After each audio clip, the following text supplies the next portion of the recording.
What's up, everyone?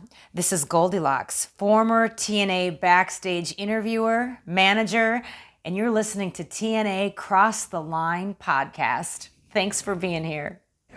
TNA Wrestling, Cross the Line.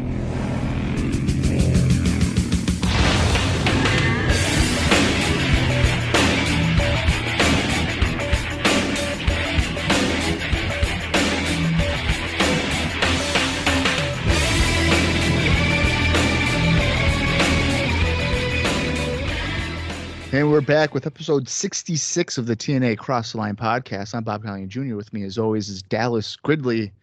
Dallas, next week is AJ against Jarrett for the NWA World Championship. But before we get there, we got to get through this week, which by all accounts may be a week that we don't truly care about. But in greater news, at least we know that come November 30th, the Hulkster, Hulk Hogan, is going to be coming to TNA. It's not officially announced, but in the dirt sheets, it's been heavily suggested and rumored that he's coming in for a showdown, potentially with Jeff Jarrett. I am probably most excited for that potential for Bound for Glory. Dallas, are you pumped up for some Bound for Glory in 2003? Dude, am I pumped up for Bound for Glory? A 3-hour pay-per-view spectacular? November 30th? Of course I'm excited. But Hogan needs to sign the paper first. That son of a bitch has not signed the contract. And poor TNA, getting too excited, announced last week that they got this big spectacular coming out. And, well, stay tuned. Stay tuned and find out how that all goes down. And we have some updates we'll get to very soon about that as well. Right. Now, we're not going to spoil it for you, but I think everybody knows when the first Bound for Glory happens.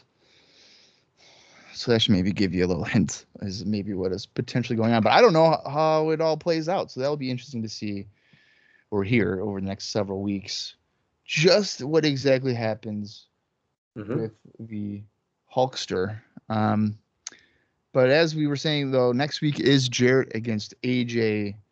I don't really remember what they had even advertised for this week. I believe maybe Michael Shane defending was they might have. Honestly, dude, I'm sure Raven is supposed to be getting more revenge. He's supposed to continue to work his way through the new church and and Vampiro to get to James Mitchell. I'm pretty sure they did mention that. I almost feel like they mentioned the Kid Kash situation that's been going on last week. Him and Abyss finally butt heads. So I feel like that might have been brought up. He was slapping him around in there. Yeah, so that is coming out. But honestly, besides that, dude, I don't remember a damn thing they told us. Which, to be fair, sometimes they don't tell us a lot. So I don't remember. And for full transparency, me and Bob are dying. We have been overdosed on wrestling over the past few days. As we mentioned last week, we were attending 3 wrestling shows in a row, which is why we recorded early. But it was a lot of fun to see Bob for 3 days in a row. He's sick of me. I can't believe he's on the podcast today.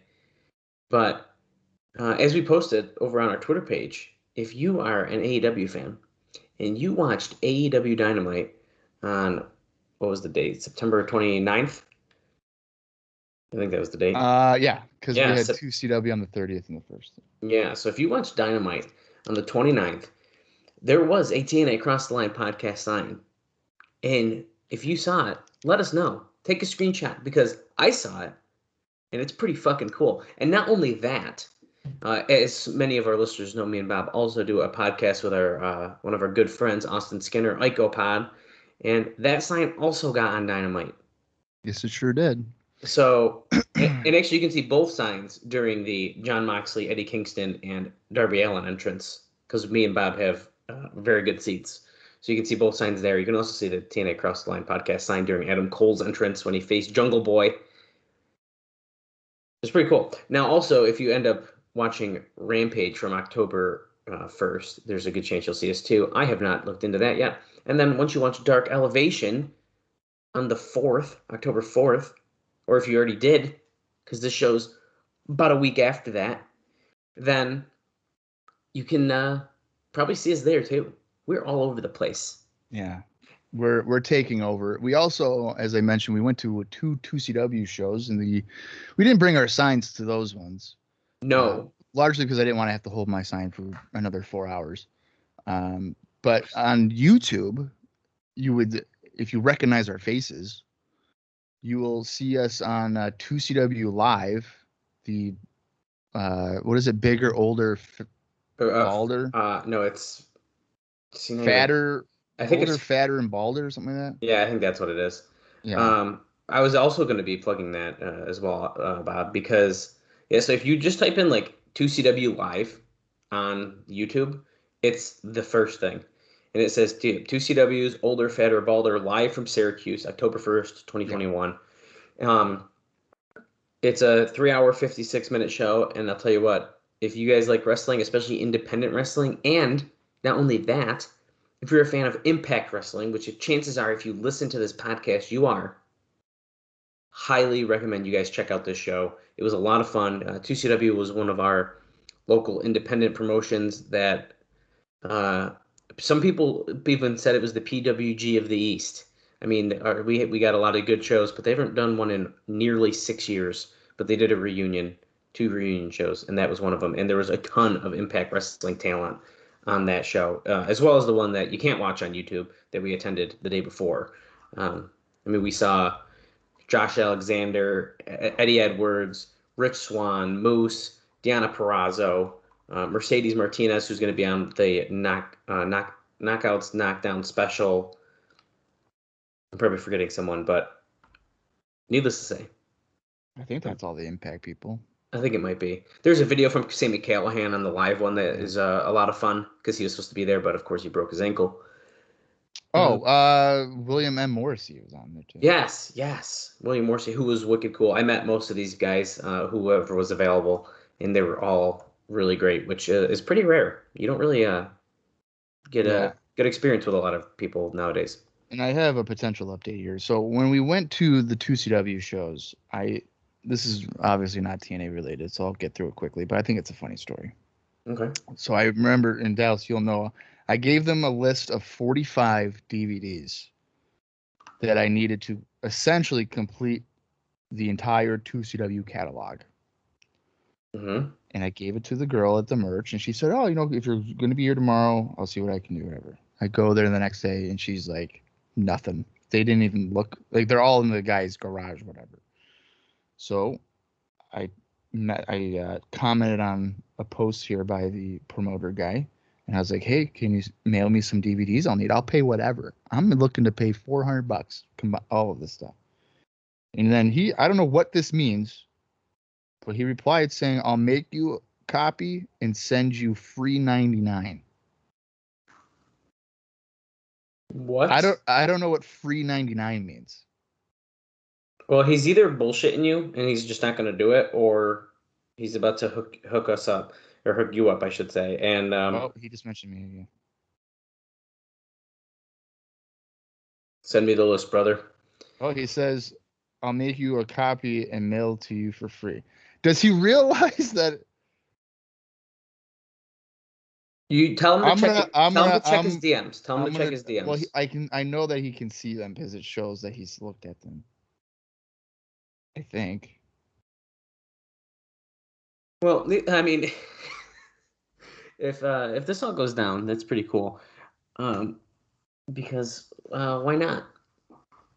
And there's a lot of really great shows. And actually, if you're interested more about 2CW wrestling, if you head over to WrestlingRecaps.com, Bob has reviewed a ton of their shows, if I'm not mistaken.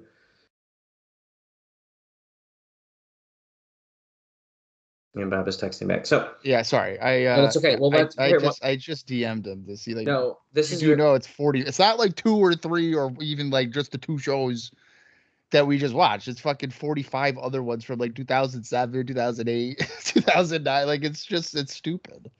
But I wanted to complete it. So. Well, no, if you have 100% completion, I mean, And here's the thing, I didn't even think of it at 2 sets in 2015. I didn't think of getting all the DVDs that I needed. well, and you know what, Bob? At the time, when they did their final show, they actually ended up putting a bunch on sale on their website, and it was like, this is the last time you can get them. And my ass was broke at the time. Right. I mean, I wasn't working full time yet, and all this stuff, and I was like, oh my God, there's so many I want to buy. I don't even think I got to get all the shows that I went to. And like, that was a big disappointment to me. And that's why I wish they would just sell them. But, here we are. But hey, well, we did our catch up there, and that was, we had a lot of fun. And we're looking forward to our next wrestling show that we can go to live again, which is in November. Not November 30th, though, at Bound for Glory. Let's go over the card from last week here. Bob's occupied, which is fine. So I'm sorry, everybody. No, but that's good. He's actually messaging me back on the messenger here, so I'm trying. I'm gonna recap the show from last week. Just a quick overview, as we do, just so we can catch up to if we forgot where we were. So on pay-per-view 65 last week on October 8th, the following things happened. Kevin Northcutt and Ryan Wilson, those damn red shirt securities, ended up defeating Chris Vaughn and Dilo Brown. As you remember, Dilo Brown is now kind of the victim of Don Callis, since Jerry Lynn has moved on to other things. Next up, we had the X Division Championship versus the Super X Cup Trophy. It was winner take all, essentially. And Michael Shane, our X Division champion, defeated the Super X Cup winner, Chris Sabin, and got the trophy. What the fuck? Yeah, I forgot. I don't understand the whole wanting the trophy over the championship, but I don't either. A lot of things over the years here in TNA that we won't really be able to understand. Well, and I couldn't remember if I looked it up live last week, but now I'm going to look it right now. Do they count him as a winner of the tournament now? No way. No, they don't.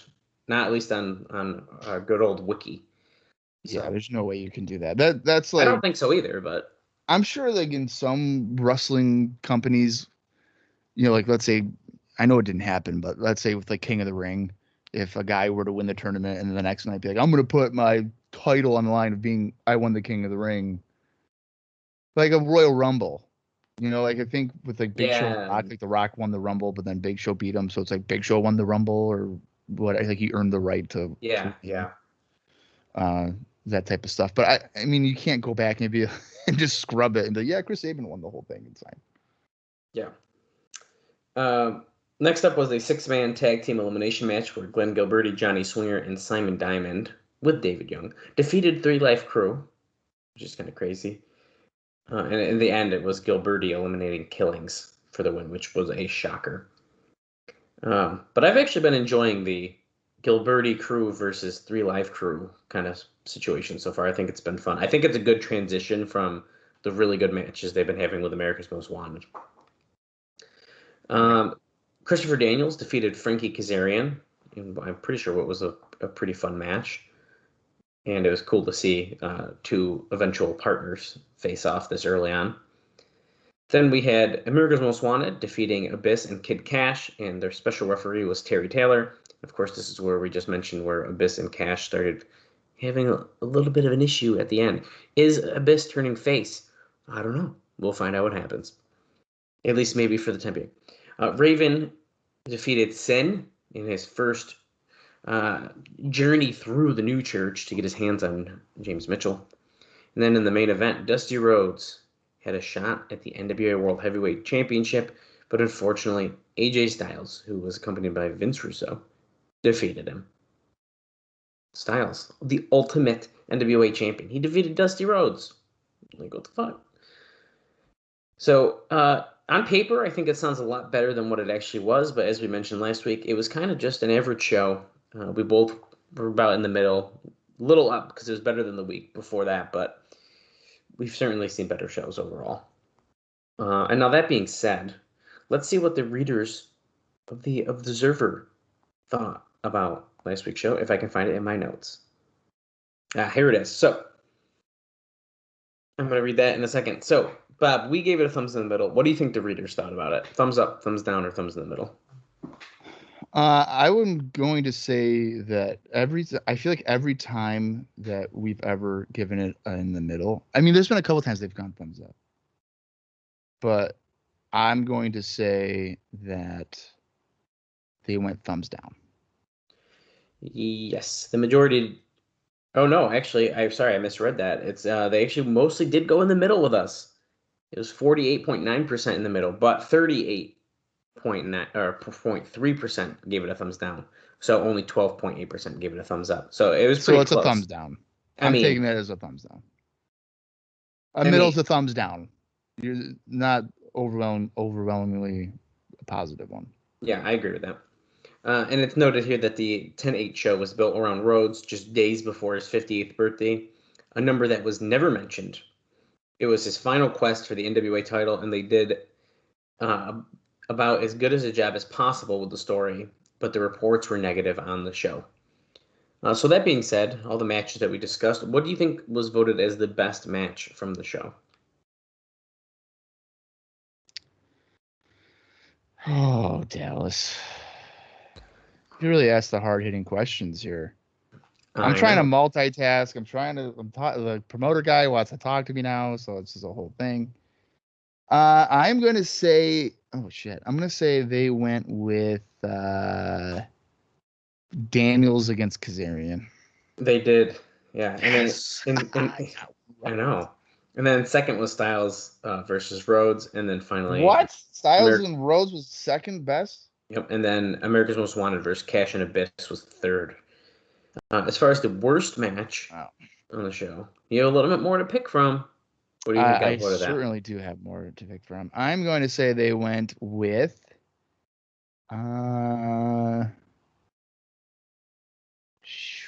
shit. Now, see, I wonder if they would go Styles and Rhodes, because I don't think that was that good. But then that would be funny that then the people are like, that was the best match. I'm going to say they went with Gilberti Swinger Diamond against 3 Life Crew. Yep, they did. Oh, shit. Okay. Wow. You're on a roll. Now, listen to this, though. Rhodes and Styles got second place. So it got second. Oh, my God. So that makes no sense to me. More people voted for it to be the worst than the best, but needless to say, they came in second for both. And then finally, the third worst match, I guess, is Ryan Wilson and Kevin Northcutt versus Chris Vaughn and Dilo Brown. Right. So, pretty fun. Let's see here. So, I do have some big news I want to get into, but before that, I want to try to kind of cover all the other stuff from last week. So, let me just real quick make sure I'm in the right place on my notes, and it looks like I am. So, last week there was more Dutch Mantel influence on the show, and his influence should grow as he's largely in full control within a few weeks. The October 15th show is said to be the last show that Russo and Gilberti, writing the original draft, which Mantel, Jarrett, and Scott D'Amore then edit. Starting on October 22nd, Mantel is supposed to be the main writer with Jarrett as his editor. So there's potential we could see some big changes coming up starting next week. The same week as Jarrett Styles. Okay. So I feel like Russo is a heavy Styles guy. Right? Yes. Yeah, I would fair? say. Yeah, I think that's fair to say. And now this is what I think you have to kind of think about. If Dutch is coming in, or he is in, and he's going to be the lead guy, and then who's going to be editing it? Jarrett. Yeah.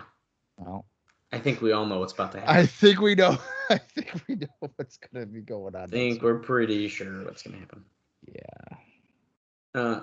Yeah, so we'll see. Now, this is a pretty interesting note, kind of teasing into next week, and I think it's important to bring up ahead of time here, is that at press time, this was the plan for the October 22nd show. Besides the apparent title switch, which we've heard about, they're going to have a tag team match with Simon Diamond and Johnny Swinger, defending against Danny Doring and Roadkill. That's the tease match for next week. Also, Michael Shane versus Chris Sabin versus Daniels for the X Division title. and then Raven versus Slash. So those are some potential rumored matches that we have for that October 22nd show. And on paper, doesn't sound too bad. No. And I mean, Doring and Roadkill. We've seen Doring. Yes. In a random like X Division thing. Mm-hmm. So that would be cool. Roadkill, I've liked Roadkill when he was part of ECW. So that would be, if that happens, that would be interesting to see how they kind of work. Because I mean, really, they haven't been.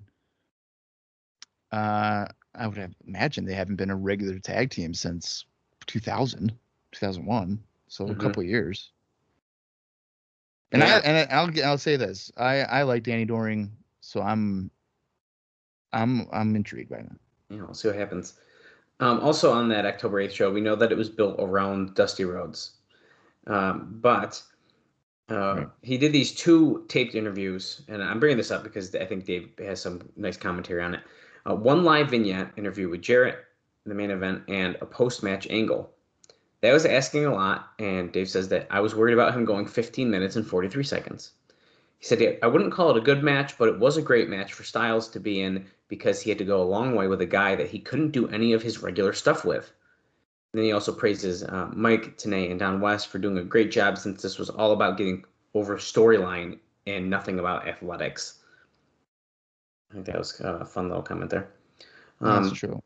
I mean, he's right that it was like a good test for him, but I don't know why you would want to book him in that type of environment where he can't do the stuff that people enjoy. And I understand he's a heel, so I guess that kind of makes sense that you don't want him to do that. Yeah. But I don't think I would have booked that. Yeah, I agree. So now on to Kid Kash and Abyss. So it did appear, of course, we've said about 3 times now, there appears to be Abyss turning. Now, Dave said that he's being told that the idea is for Abyss to actually stay heel, and this was done to break him away from Kid Kash. Although they schedule for a singles match, and the crowd will totally be behind Abyss in it. So we'll see how that goes. But Abyss is surely in line for a good push since Dutch Mantel has had success with him in Puerto Rico. I think that's really an interesting note because he's about to be taking over a lot of that writing. So we'll see how that goes. We'll see what happens with Abyss here in the future. They did also. I think I don't mean to cut you off. No, But that's good. I think I'm trying to wrap my head around this. I want to say that Kid Kash could potentially be a good guy to give Abyss the opportunity to gain the sympathetic babyface stuff, but it's just very difficult considering Abyss's size and all these things. I mean, I think you really have to build up some kind of like mental immaturity for Abyss.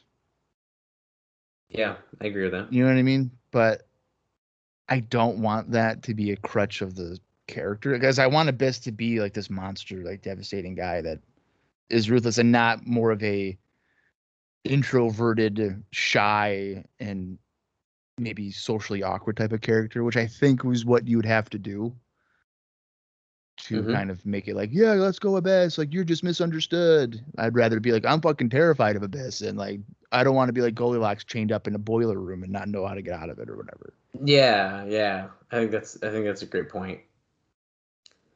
Now, with Raven going through all the new church and all this stuff, he originally did mention Shane Douglas as well. Now, last week, he did this promo about bringing in a new franchise to work with. So it does appear that he is officially out of the program with Raven, which is fine. I think they kind of finished their stuff. I mean, he did, beat him to shave his head, so I'd kind of want to beat his ass again anyways, but regardless, whatever. Now, this was apparently similar to what Daniels did, who, after beating Kazarian, dumped his followers and teased joining up with someone. Now, the idea at this point is to reform his tag team with Elix Skipper and put him back in the tag team division, as well as possibly Loki. But Loki has not signed a contract, so it's up in the air whether or not they will use him. Wait, so he ditched the guys? I mean, he like beat him up. I don't know if I fully took that as like I'm done with you guys, I but didn't take it that way either. because he was kind of punishing them before anyways, but I think it's interesting if he is going to end up joining back up with Skipper, which I like Skipper, so I want him back anyways, but Yeah, but Daniels has been doing pretty good in a singles role, I think. yeah, but and I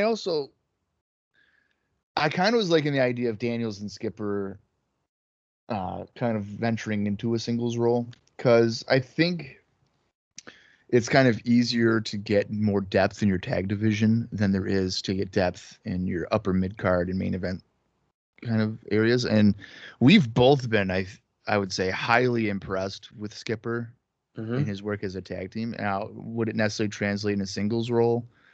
I don't really know if it has. With like, I know he had the stuff with Jerry Lynn, but he's been working a lot with Japan, so we don't see him nearly as regularly. But I'm certainly not going to complain about Daniels and Skipper reuniting and maybe even having Loki involved as well, because that as a trio obviously was entertaining and they put forth good matches. But I kind of would like to see them elevated individually instead of as a group. Yeah. I got one more note before I have some big news that we can try to fly through here, but I think it's this is all pretty important to talk about before we get started. Also last week, Antonio Pena was at the show again, and apparently he got word about Paco Alonso that he might be coming in, which I believe we discussed last week as well. Although at this point, that is far from definite. He decided to try to solidify his position as far as a working agreement goes.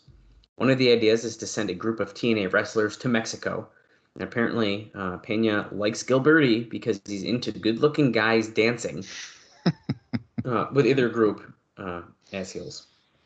So Dave goes on to say that he does think this angle will work, but the problem is that there's no money in it because of the weak peso. Maybe he was doing bad at the time. I don't know. Pena is also talking about doing regular pay-per-views in the U.S. next year, and we hear that every year about a major U.S. expansion. He is said to be against using TNA guys for a U.S. versus Mexico program, feeling that because EMLL has done Mexico versus Japan and Mexico versus Puerto Rico, the nationalistic angles have been done to death. Now, this next part is very, very interesting, I think. Conan and Pena talked at length at the show, including Conan giving him back the AAA World Heavyweight title belt from the 90s, the mid 90s. So Conan had the belt and he gave it back to him backstage at TNA. Now remember, if you remember from our notes last week, and I think even the week before probably, they don't get along. Conan is barred from essentially working. He's blacklisted in Mexico, they were saying. Yeah. Now others close to the situation say that Antonio won't consider bringing Conan back, although the idea of bringing Conan and Vampiro in as a team and then splitting up for a feud has been talked about, as Vampiro is seriously considered switching sides. Jarrett talked about going to Montgomery for an upcoming Latin Lover vs. Hector Garza hair match, and there's a feeling among the major promoters in Mexico that it's a sign of weakness and backing down to use Conan, which is something of an unofficial blacklisting. Pena was also not all that high on the NWA heavyweight title match being defended in Mexico, saying NWA names doesn't mean that much there any longer. I think that's kind of fun. I thought that was really fun. Because Conan is trying to kiss some ass and give a title back. And I like that. I think that was good stuff. Yeah, I'm sure at the time when he got blacklisted, he was probably in a good spot, with maybe various companies. But now when it's just TNA, I'm not going to really get a shot with WWE. I probably would make more money in Mexico. How can I maybe smooth things over? And yeah, exactly. Yeah. Okay, so big news. I'm going to try to get through this quick so we can have a brief discussion, and then we can start watching the show, because this is a lot of fun. So they mentioned on the last week's show, that November 30th show that we were waiting on, but they never mentioned Hogan being a part of it or a location. So, right. So we don't know pretty much fucking anything. Now, hold that thought for 1 second. Well, if according to the Observer, Hogan has officially returned to Japan, and his impending debut with TNA may cause major potential waves through the industry. Now, Hogan had his first match in Japan in nearly 10 years on New Japan's October 13th show at the Tokyo Dome. After the match, he shot an angle with Jarrett for TNA's biggest event in history, scheduled for 11:30. Now, if you're a longtime TNA fan, you all know what this angle is. It's fantastic. That's true. Hogan came to Japan several days early to promote his appearance, and he was claiming that he's done with WWE and Vince McMahon for good. Mm-hmm. They also did an angle where Masahiro Chono said that if Hogan beat him, that he'd give up power as Booker. That angle is a semi-shoot, as New Japan has approached Hogan with the proposal to make him Booker in exchange for more frequent visits. Hogan wanted to test waters in Japan on the show before committing to anything. Now, the funny thing is, almost nobody in wrestling believes that WrestleMania 20 will exist without Hogan. But none of this can happen if he goes back for that show, which he's denying to everyone that he has any interest in doing. Hogan pulling out won't significantly damage New Japan. It would make TNA's attempt at a big show into a waste long term. So essentially it would screw them. Now, the idea is that New Japan is willing to do business with TNA is shown because they are sending Tiger Mask also apparently on to that November 30th pay-per-view show. So, dude, we're getting Hogan and we're getting Tiger Mask November 30th. Where Hart and Jarrett, who have spent a lot of time together as of late, can benefit is that despite rumors to the contrary, there has been no major television interest in Jarrett's product.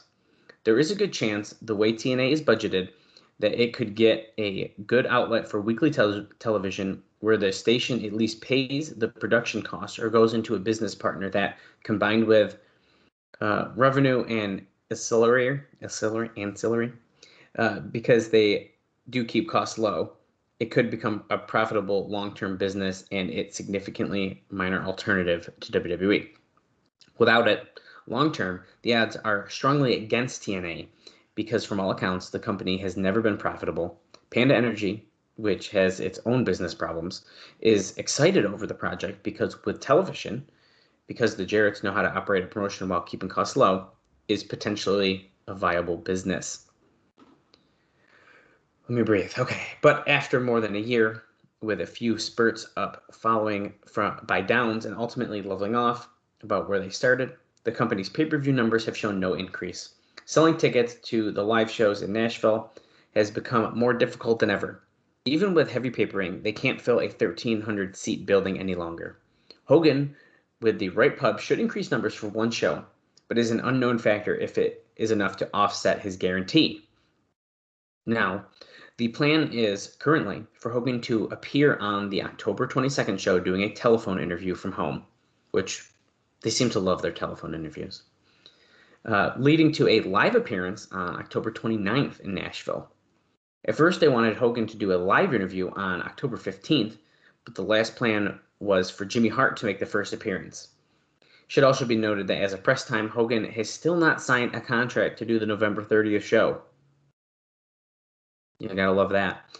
Because of Hogan coming in, Vince Russo is expected to be out of TNA before you read this per Hogan's demands. Keep in mind that any story like this, you have to be suspicious given who you're dealing with, as Hogan, Kevin Nash worked fight in WCW shows. So he's just giving an example there. The story is that Russo will have no involvement in the company from this point forward. And remember, the Jarretts have tried to work with people on Russo not being involved before, although I'm guessing this is legit, due to Hogan's instance. And this would not return as long as, and he would not return as long as Hogan is involved. So, I think this is my last part about this, is that this led to what happened on October 13th, where Hogan pinned Chono. Backstage, while doing an interview, Hogan talked about how his new goal in wrestling was to win both the IWGP and NWA world titles. IWGP being the first world title that he ever won, and the NWA title being the main belt he saw during his childhood in Florida that he has never won. At that point, Jarrett, and this would have been much better if Jarrett had already won the NWA title, which I totally agree with, clocked Hogan over the head with the guitar. Hogan juiced heavy while Jarrett continued the beatdown. Chono ended up making the save, This incident was scheduled to air on the October 15th TNA Pay-Per-View to start the Hogan and Jarrett build, which we will find out when we start the show. So, Bob, what do you think about all of that? Well, it's a very good point that that the moment there would have meant something if Jarrett was actually the champion. Yeah, and I didn't think about that before. I think that's a very good point. Because at this point, you're just looking at it as the number one contender hit Hogan with. Right? Is that how that's the moment they're talking about? Yeah. Yep. Is the guitar shot? Yep. Yeah. So I think that would have made a lot more sense. What was the date of that? October 13th that happened? I believe it was October 13th. Yes. Ultimate Crush 2 is the event, and that wasn't even the main event.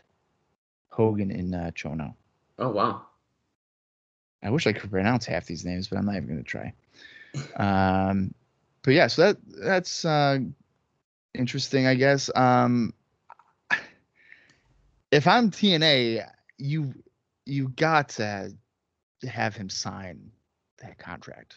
Like it when you announce it on your pay-per-view or television, however you want to word it, he should have already have it signed.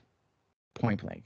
There's no reason that it shouldn't be signed. And I'll be extremely curious when at some point that this is discussed on the My World podcast with Jeff Jarrett, because I would have to imagine he's hands-on on this. And since we're in this current timeline, we'll probably have some great questions to ask him.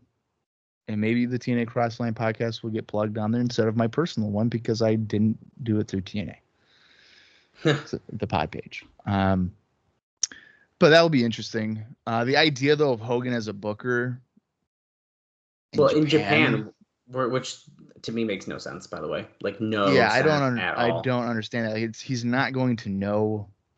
I feel like he wouldn't know the wrestlers. The wrestlers, the stories, the history. Is he gonna bring like Brutus Beefcake and stuff like him with him, like he did in WCW? Like, here's Honky Tonk Man. These are the guys that I know. I would assume he's gonna have to, yeah. You know, that wouldn't make a whole lot of sense in that way. But they might be desperate. But and another good point is, like, yeah, can you have WrestleMania 20 without Hulk Hogan at Madison Square Garden? I don't know if you could. I mean, why wouldn't you have the Hulkster there? It's kind of a weird thing, isn't it?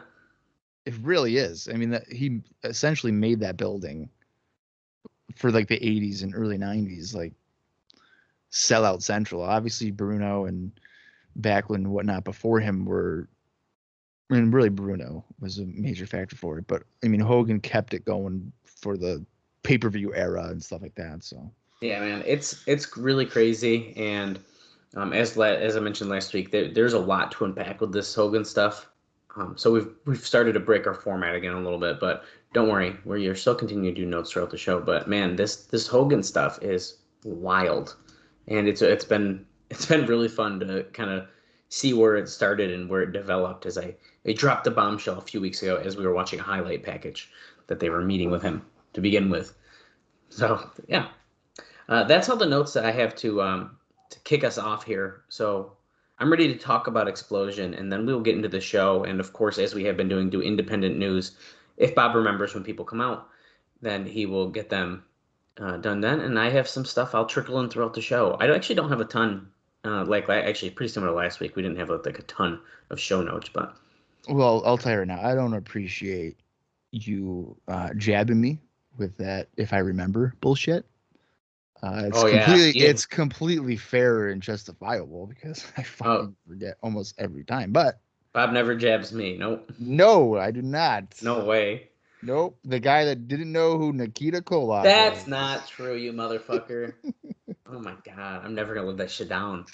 You never. It's not even true. It's not even true. We'll be at like Sacrifice 2008. I'll be like, remember when Nikita Koloff, you didn't know who he was? You'd be like, Bob, that was fucking 6 years ago. Leave me alone.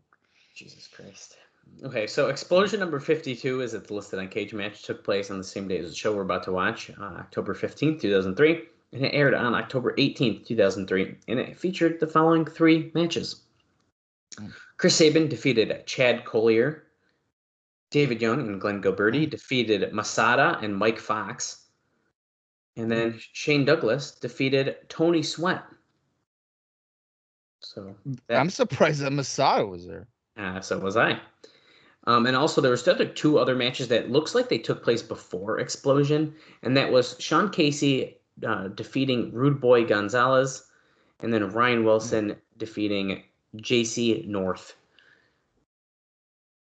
Interesting seeing Ryan Wilson in a singles match. Well, I'll tell you right now, we'll see him. Oh, I know we will. A while in single matches, and then we'll probably regret that we saw him. I guarantee you that we will. But that's all I got. I'm ready to get into the show. Let's get going. All right, then. It's the October 15th, 2003, weekly pay-per-view number 66. I am going to count down from 5, and when I say play, if you want to follow along, head over to the Impact Plus app, or maybe this is 10 years in the future, and it's on AEW streaming service because they bought out Impact Wrestling. I don't know. Maybe it's on Peacock because WWE was like, hey, we'll buy it off of you too. I don't know. But depending on where you're watching this or how you're watching this or listening to this, find the fucking show, put it on, and watch along with us. Or if you just love listening to our soothing voices, that's right. Welcome to Love Line. No, all right. I'm going to count down from 5.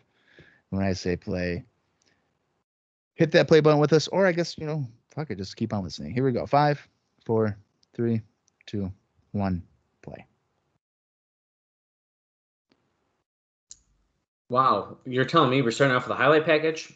I'm shocked. And it's with Jeff Jarrett? Yeah, right. I'm going to give you a quick note here because it's kind of going to lead into what I'm going to ask you at the beginning of the show, which I ask you every week, is how many people are in the crowd. Now, there is significant concern about how much momentum has been lost since their break. The crowd for the show last week was at about 800. Based on lines going into the building and the paid people and the freebies waiting different lines to go in, it appears to be about 40% paid, and those who came were dead. And it was. The crowd was pretty dead last week. Well, their momentum has been shit ever since Raven didn't win the title. Let's be honest. I have to second that, man. And then Raven lost again to AJ. I don't think you could really deny that. Oh, jeez. That's a Northcutt driver, dude. That's a gross move. It's essentially the Jay Driller that Jay Briscoe does, but I think Northcutt does it just sicker because he's not as safe. That looks like it must be from Explosion or like a backstage thing, and they're showing there's Dilo talking with Eric Watts outside the arena. He's got a chair in his hand. They're like, "Wait, dude, come on, it's gonna change." Oh, and Dilo said, "I'm a player here, and players can walk out whenever they choose to." Was he annoyed that Chris Vaughn was always getting hurt or something? Or he was teaming with Vaughn? I think that's what that was. I bet it was more of that. I have a feeling. And then, of course, I forgot that they hung Raven again. I'm telling you, there's going to be some kind of you got to hang your opponent from the balcony fucking storyline. And then, of course, here we got this got to be from Explosion as well. Raven and then Slash is taking darts out of the back of Sin.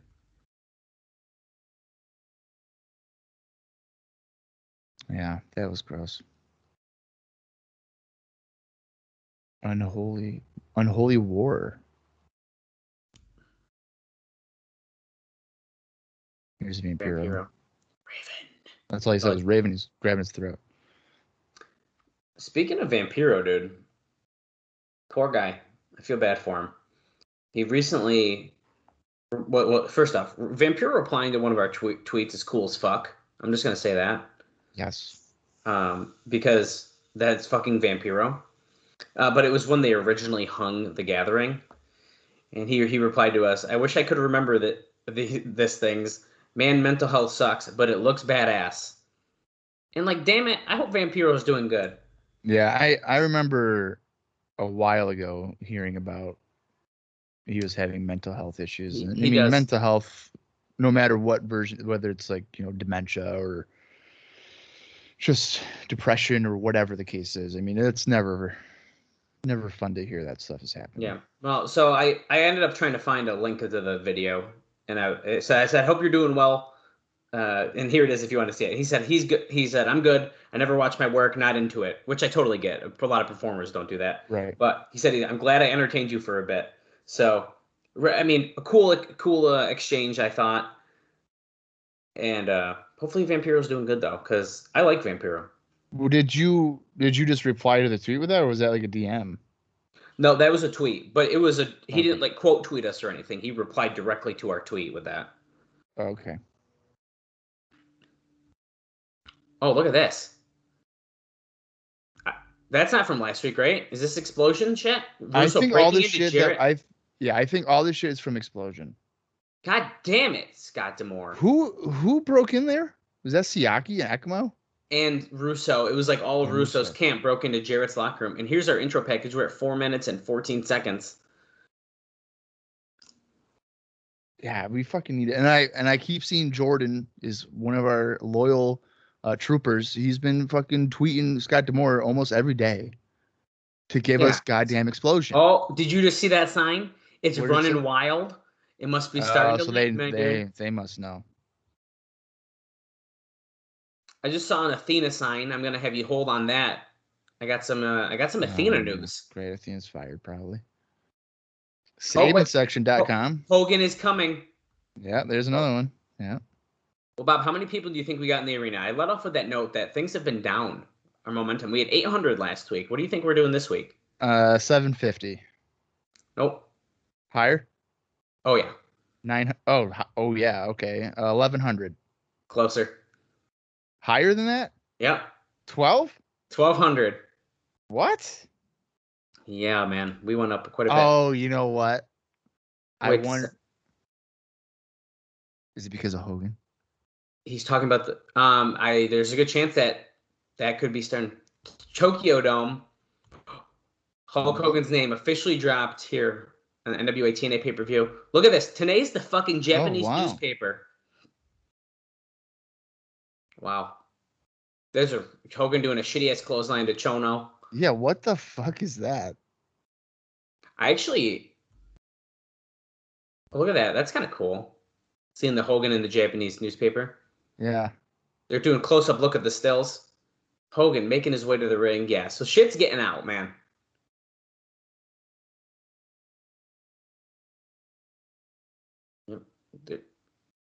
Here's Masa Chono. I kind of want to watch that match now. I'm gonna look it up and see if it's on YouTube. if it's not, I'm gonna have to go to IVP videos and. Oh, you know it's got to be there, right? Oh my god! Oh wait, here we go. Post-match press conference. Hogan and Jeff Jarrett. Did you see a bloody Hulk Hogan? This confrontation is the talk of the wrestling world. Later tonight. They didn't show Jarrett in there though, right? Wait. We're not. We have exclusive video footage later in the show. Oh, I can't wait. Whoa. TNA officials trying to work around the clock to figure out what's going on. Don Callis is not here. Jeff Jarrett is here. So TNA wants to know why he went to Japan and what was behind the confrontation at the Tokyo Dome. This is a major development. This is huge. Like, yeah, if I bought this, I'd be like, holy shit. I mean, usually we are bummed about how they start shows, but how can you? I mean, this is huge. You want to start off the show with this, absolutely. Christopher Daniels challenging Michael Shane. I heard Slash has a match. I missed what it was though. I think they said Slash. America's Most Wanted and Dusty Rhodes versus Siaki, Ekmo, and Vince Russo. That was actually announced last week, I think. Wait, Russo's in another 6-man? Yeah. Northcutt versus Eric Watts. Kid Kash and Abyss. Jared Styles are both here, and they get that rematch in 7 days. Mike Tenay's about to say something's going on in the back. Yeah, he is. He's touching his ear. He's getting word. There's something. Is there something? Do we got a cameraman outside? Something's going on. Raven. Oh my God. Oh shit! He's got Father Mitchell and a dog collar. How the fuck? Oh my God, dude, that's gross. I've never seen James Mitchell not in a suit, so he's got only his like dress shirt on. Yeah. Unfortunately, that event is not on YouTube, but it definitely is on this website here. Okay. So Raven is attached by the throat to James Mitchell with a dog collar. And Raven is about to hang him, it looks like. Shoot. Payback's a bitch, Father James Mitchell. Oh my god. Oh my god, he is. He's fucking hanging Mitchell. He's got it. Well, you know what? When you scalp a guy, you gotta get payback for it. So. Oh, what's happening? Vampiro. Oh, Vampiro. Somebody's There's behind Slash. him. Oh, there's Slash. Raven's See, now like, if I'm Father Mitchell, I'm yanking on the dog collar, and then Raven would just go flying over. he's too hurt though. Yeah, whatever. You want to know how long that Hogan Chono match went? It couldn't have gone more than 10 minutes, right? You want me to tell you? Yeah. 19 minutes and 46 seconds. No way. Yeah, dude. Oh my god, how much stalling happened in that? Come on. They might have wrestled about 10 minutes, but it went 19. Mitchell's booking it. He got detached from the collar. Vampiro has Raven on the table. Slash is on the bleachers. Okay. That's safer than coming off the balcony, I guess. He's wrapping the chain around his elbow, which doesn't look like it's going to do much, but... Oh, fuck. Elbow drop through the table. Raven looks almost like... Is he busted open, too? I can't tell. It almost looks like he is, but it's very, very hard to see. Maybe... I don't know. He might be. It's little, though. Yeah, it'd be like... It looks like maybe a minor cut. Wait, here's the gathering. Come on, De Niro, do something. You know, he's screwed. So CM Punk's going after Slash, Vampiro, and De Niro. Heading toward the ring here.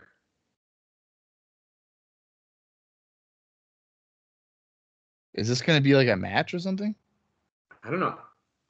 I feel like it's going to have to be, right? I mean, these guys are going nuts. It's a huge brawl. Where's Andrew Thomas? Like, let's get in there. Yeah. Yeah. Oh, there he is. First guy in the ring. He was the first guy. Then there's like 4 other ones. So. Oh, black shirts. Not the black shirts we know and love, because one of them broke his elbow or collarbone. Collarbone, yeah. Whatever it is. Shoulder's all fucked up. Is that Vaughn? That's Vaughn, I think. Okay, so Vaughn's there. Vaughn is basically senior security official of the black shirts at this point. Yeah. That guy's wearing snap pants. You could literally rip his pants off. Yeah. There's the old guy. I'm surprised that Don isn't out there. Or is he only for like special occasions? We haven't seen him in a while, dude. Yeah. Oh, fuck yeah. Legend's back. Legend's back. Scott Hudson's backstage with Russo and his entire group. Yeah. Trinity's wearing caution tape underneath her outfit. Wait a second. Russo said he's not in the match. It's going to be Legend. AJ Styles says, Vince, you're not going to do nothing stupid, right? Next week, remember? Next week.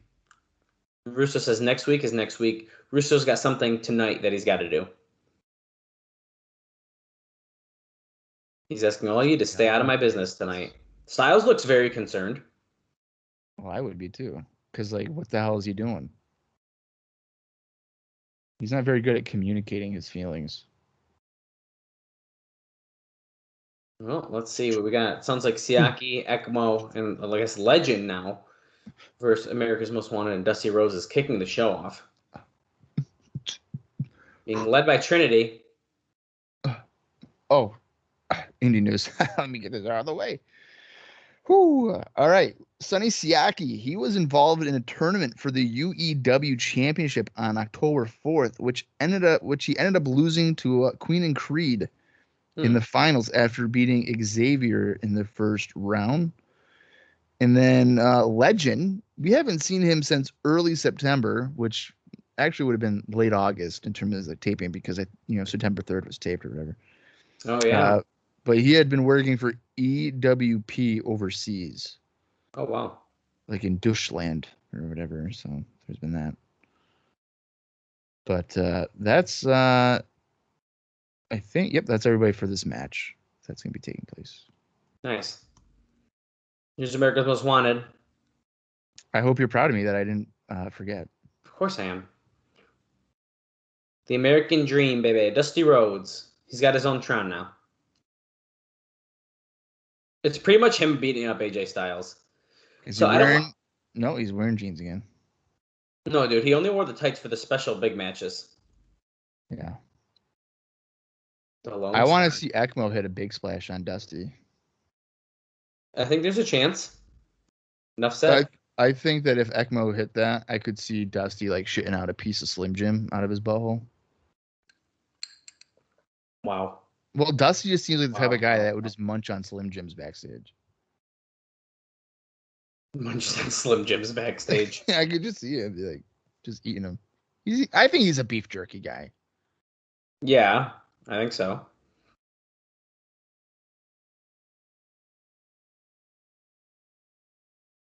Let's see if James Storm doesn't look to be too pissed off, so they might win this. I don't think they're gonna. I don't know if Dusty is gonna be losing this match. He can't lose every week. He's a legend.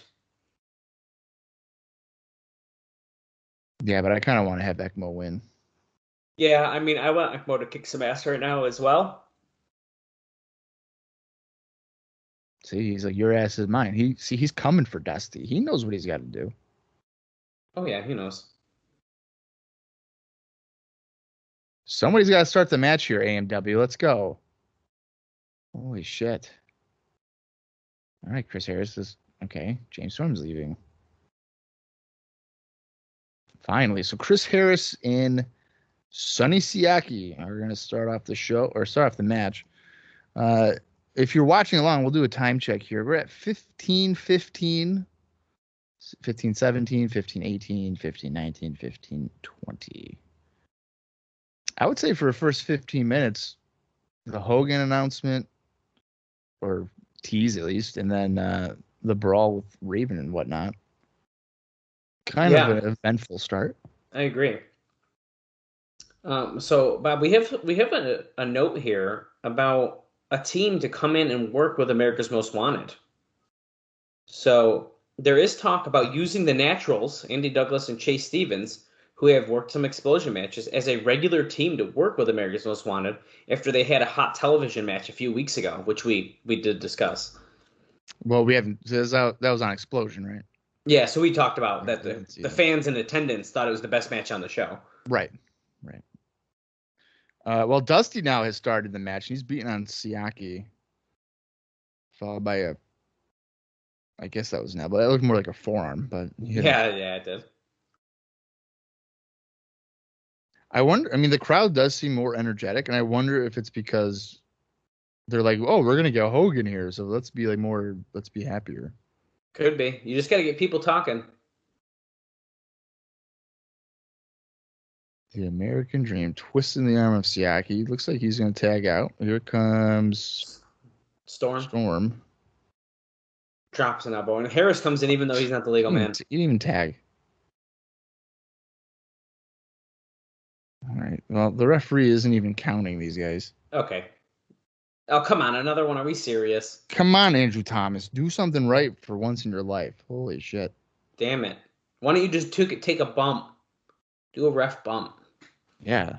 Just fall down or something. Storm gets thrown to the floor. Watch out, Ekmo. Break the table. Oh, damn it. Yeah, okay. Siaki up and over onto Ekmo. I think he's supposed to catch him. Oh, God. Dusty's going to do a dive over the top. No, he's not. Harris just backdropped Storm onto all three of the heels, which was essentially another crossbody, and he's all fucking jazzed up. Crowd's hype. TNA's fucking screaming already. I'm glad there's like more excitement, because last week the crowd literally, I feel like they were sitting on their hands all night. You could have heard a pin drop for like the majority of last week's show. Well, they just pulled the rope down as Harris was doing going off the ropes, and now Sonny Siaki super kicked him. Now Legend, who is another guy that oftentimes responds to us on Twitter. Yeah, dude, Legend rocks. Which likely means that we'll tag him in a post for this show, and he'll probably be like, "AMW was great to work with." He's so positive. He is. And I like that. He really is. I enjoyed my time in TNA. Like, good times.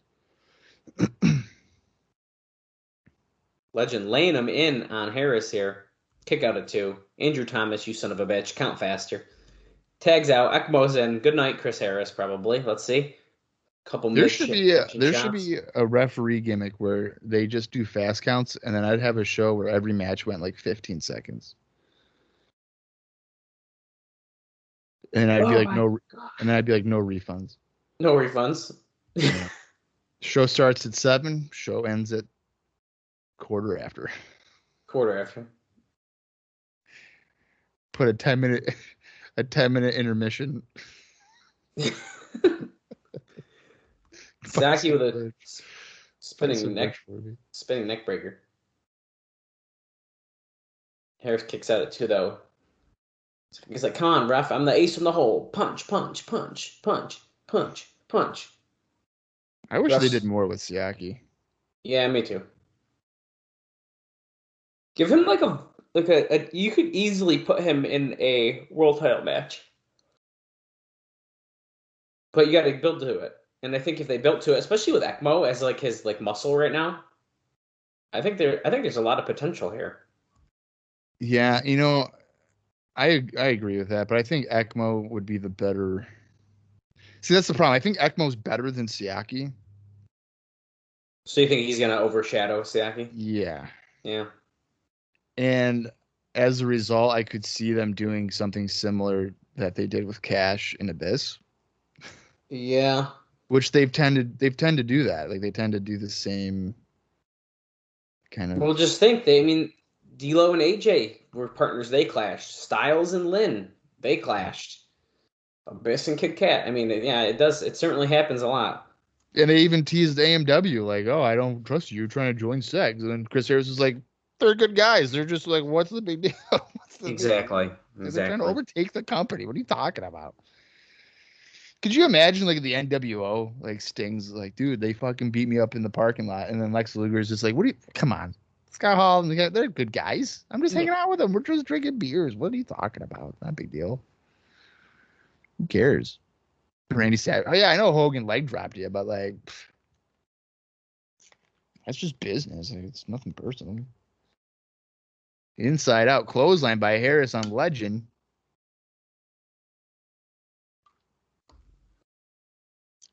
Can you make the tag? And there you go. James Storm. Off the ropes, coming back. Boom. Forearm. Ekmo coming, ducks that clothesline, hits Siaki, comes back, drop kick to Ekmo. One. No, he's like, "Fuck you." Oh. Then he hit him into his own boot. Siaki over the head, belly to belly. Dude, Storm's on fire right now. And now all 3 of them are in. Dusty's got Legend. Storm is Siaki, and Ekmo tosses Harris out. Siaki tosses Storm out. So Dusty's alone. Gives Legend the bionic elbow. Of course, the heels don't even know what's going on. Boom, elbow. Boom, elbow. Ekmo's staggering. Is he got to give him another one? Bam. Got it. The tree fell. Oh, is he going to give Legend the figure 4? Oh.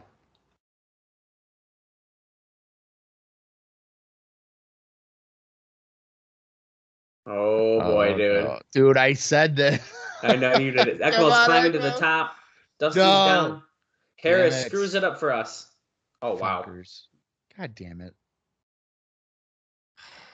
That's to me, that's a heel turn for AMW. I mean, they just ruined it. Double spear for Ekmo. Legend with a kick to Harris.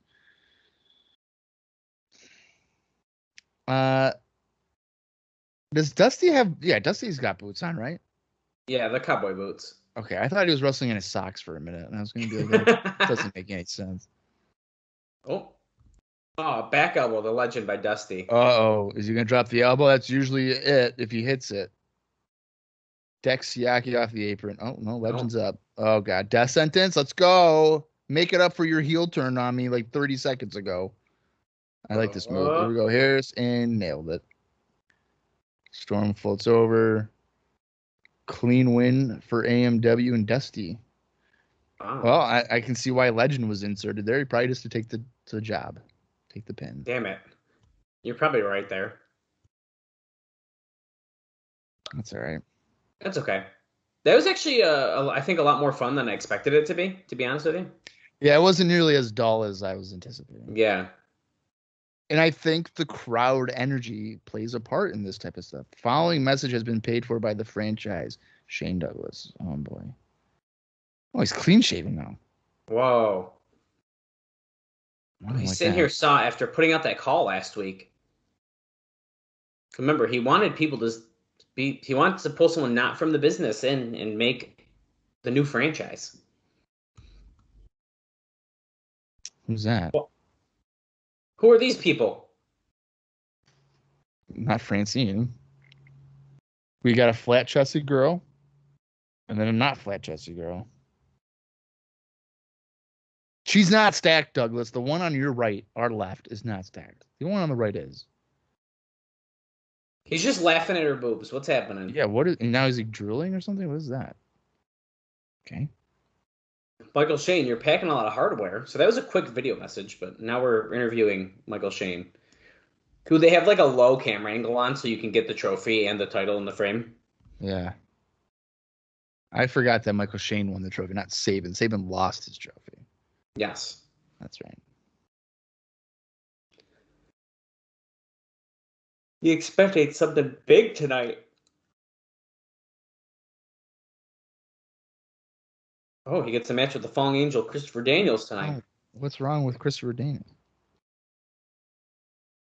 Oh, Daniels isn't in his league. He's nowhere near his league. No one can be Michael Shane. The cousin of Shawn Michaels, soon to be known as Shawn Michaels, will be known as the cousin of Michael Shane. Absolutely. If it's not on Monday Night Raw, at this point, I don't know what we're doing. I want to do a quick shout out because we've noticed again, this is actually more of a consistent surge in our downloads. Yeah, which is pretty awesome. Yeah, knock it off, guys. Okay. I don't want to start getting a inflated ego. So, keep me level. I would appreciate it. But no, in all seriousness, if you guys clearly are listening consistently and apparently enjoying it, if you could leave us a review on iTunes or Apple Podcasts, whatever it is, that'd be absolutely great. I'll read them on air as long as they're positive and they're not insulting. If they are insulting, please keep it to Dallas. And I will then read it, and Bob won't have to deal with the negativity that. I don't like negativity, and then that's instantly contradicting myself because TNA just brings a lot of negativity to me, so I torture myself enough. No, but yeah, it's awesome. If you're new around here, you just happen to find us, or if someone told you to come listen to us. Let us know where you're coming from. I'd love to hear how you guys found our podcast. You can tweet us at Cross the Line TNA, and we're over on Facebook at TNA Cross the Line Pod. And let us know. DM us, tweet us. But we appreciate you being here and hope you enjoy the content that we're producing. Yeah, now you would think maybe Christopher Daniels had done something on the independent scene, but according to Cage Match, he didn't do anything. No. And he's usually a regular guy. Maybe I just missed it. I don't know. I'll double check. Fuck it. I mess up enough. So what's one more week? Maybe he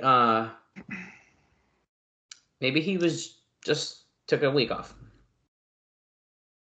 He could have. You never know. I don't think Daniels is going to win this, though. No, which is kind of crappy. I mean, he keeps not winning. He does have his followers ringside with him, by the way, or his disciples, whatever you want to call them. And it's the same guys. They've been very consistent. And once they show it again, we can give the rundown there. But yeah, and Nate Webb, Nate Webb's all the way to our left if you're watching along. That's Nate Webb. Right. The middle guy would be GQ Money. Yep. And then the one on the far right is Delirious. Which is just nuts to me. Still crazy, yeah.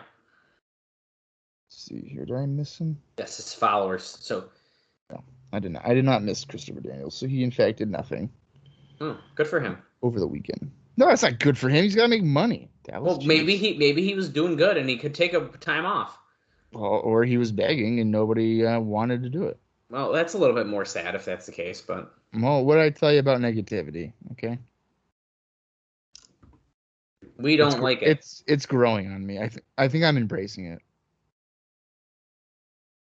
Is you embracing it? I think I prefer it. When are you gonna send me your Switch code? I can do that later today at some point. Cool. I don't have any games that you probably have, so it's probably pointless. But well, we can just be friends on it. Better yet, if you're listening and you have a Nintendo Switch and you want to be my friend. Oh my god. Send me a DM on Twitter because I'm not just going to announce it on here because I'm going to pick and choose my people. Wait a second. Shane Douglas is scouting. Scouting and taking notes. I don't know what that's about. Oh, even today's like he's scouting. Daniels has thrown Michael Shane to the floor. He's going off the ropes. Is this going to be a dive? Nope. Slid out. Michael Shane moved another way. And he punches him. And he hits him against the apron. And he did say that he was looking for a new franchise, wasn't he? He sure did. Michael Shane. Oh. Big sunset flip to the outside. Slingshot. Yeah, slingshot move. Thank you, TNA. So descriptive. Right hand. And he's got a champion. I wonder if that's a hint. He's wearing a champion yellow T-shirt, and in fact, Michael Shane is a champion. Oh, I like that. If it is like a little tease, that's oh shit. Oh, nice little. Oh, Douglas was impressed by that. Maybe he's not looking at the champion. He essentially did a split leg moonsault without the splitting of the legs part. I don't know how else you call it. It's a split leg moonsault. I still call it a split leg moonsault, even though I think TNA did it too. To be honest with you. Yeah, I mean, how else would you say that? Just a moonsault, like a springboard, a slingshot moonsault. I don't know. Yeah, I don't know. Shoes Michael Shane to the corner, comes in with a clothesline. The crowd is split on Daniels. They're like chanting for him, and then other people are saying he sucks. Shoulder first in the ring post. In the ring does Daniels go. GQ Money's like really dedicated to his character here. Actually, I think he's showing more and more personality where I feel like none of them really were before, and now he's really, paying more attention to him. He's even showing like he's holding his shoulder that Christopher Daniels is getting worked on, and I think that's really an interesting way to take on the character. Is like he's feeling the pain. Yes, that Daniels is. I like that. But like he's really selling it. He's selling it more than Daniels is. Like it hurts him more. Nate Webb's pretending to do it right now, but but he's not doing it nearly as well. Delirious is seemingly putting in minimal effort here.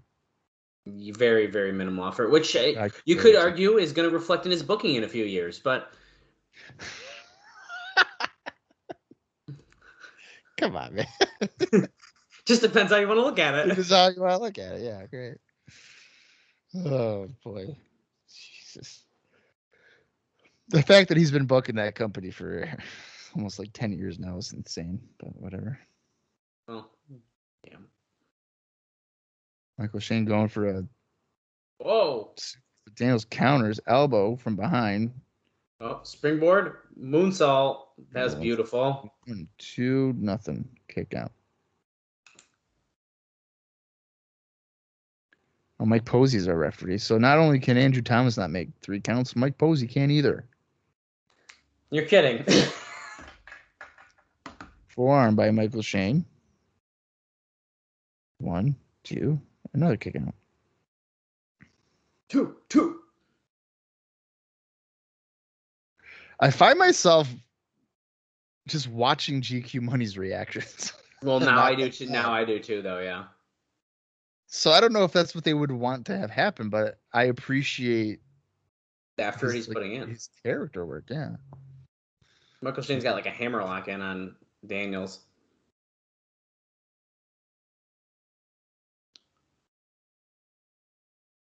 I don't think Daniels is going to submit, folks. Yeah, I don't either. He's breaking out a couple of back elbows off the rope. Oh, Michael Shane got a sleeper in. And I think a sleeper hold is a perfect time to give you. Oh, wait, he's breaking out of it. Hold on. Okay, another sleeper hold. Okay, so I got a fun little note here that I'm actually very excited to share. It's not as exciting as some of the other ones, but I'm excited. Wait, Daniels counters. Oh, double clothesline, double down. And that is that the company has several DVDs coming out in the next few months. Oh. And here is what they are. We have the best of the NWA TNA title matches. We have the best of the X Division matches. And best of the bloodiest brawls. And, I mean, these all actually come out. These are all real DVDs they release in late 2003, I believe. So it's pretty cool. Yeah, well, I think Don West had mentioned like holiday 2003 that was a nice overhead throw by Daniels off the top rope. And they would go on to then re-release a Best of the X Division. There's 2 DVDs. I don't know if it's an exact re-release or if it is updated when they do that. I think it's updated. And same with the Best of the Bloodiest Brawls. They end up updating it, I believe. And there's 2 best. Technically, if you count this first one, there's 3 Best of the Bloodiest Brawls DVDs. And if you are a DVD collector, which I am of TNA, these are generally a little difficult to find. And if you do find them, usually they're a little pricier. And you have them, I'm assuming? I only have one of them. I have the best of the NWA-TNA title matches. But I've almost purchased the X Division one a couple times. The Bloodiest Brawls one I think is a little bit harder to find, but I haven't gone out of my way recently. Oh, BME. Got it. Oh, that was good. Good nearfall.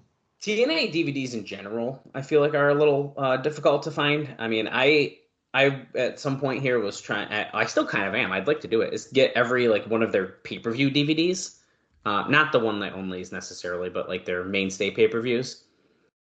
Right. And I have a decent amount. Oh, going for the last rites, but Michael Shane caught the rope. Roll up.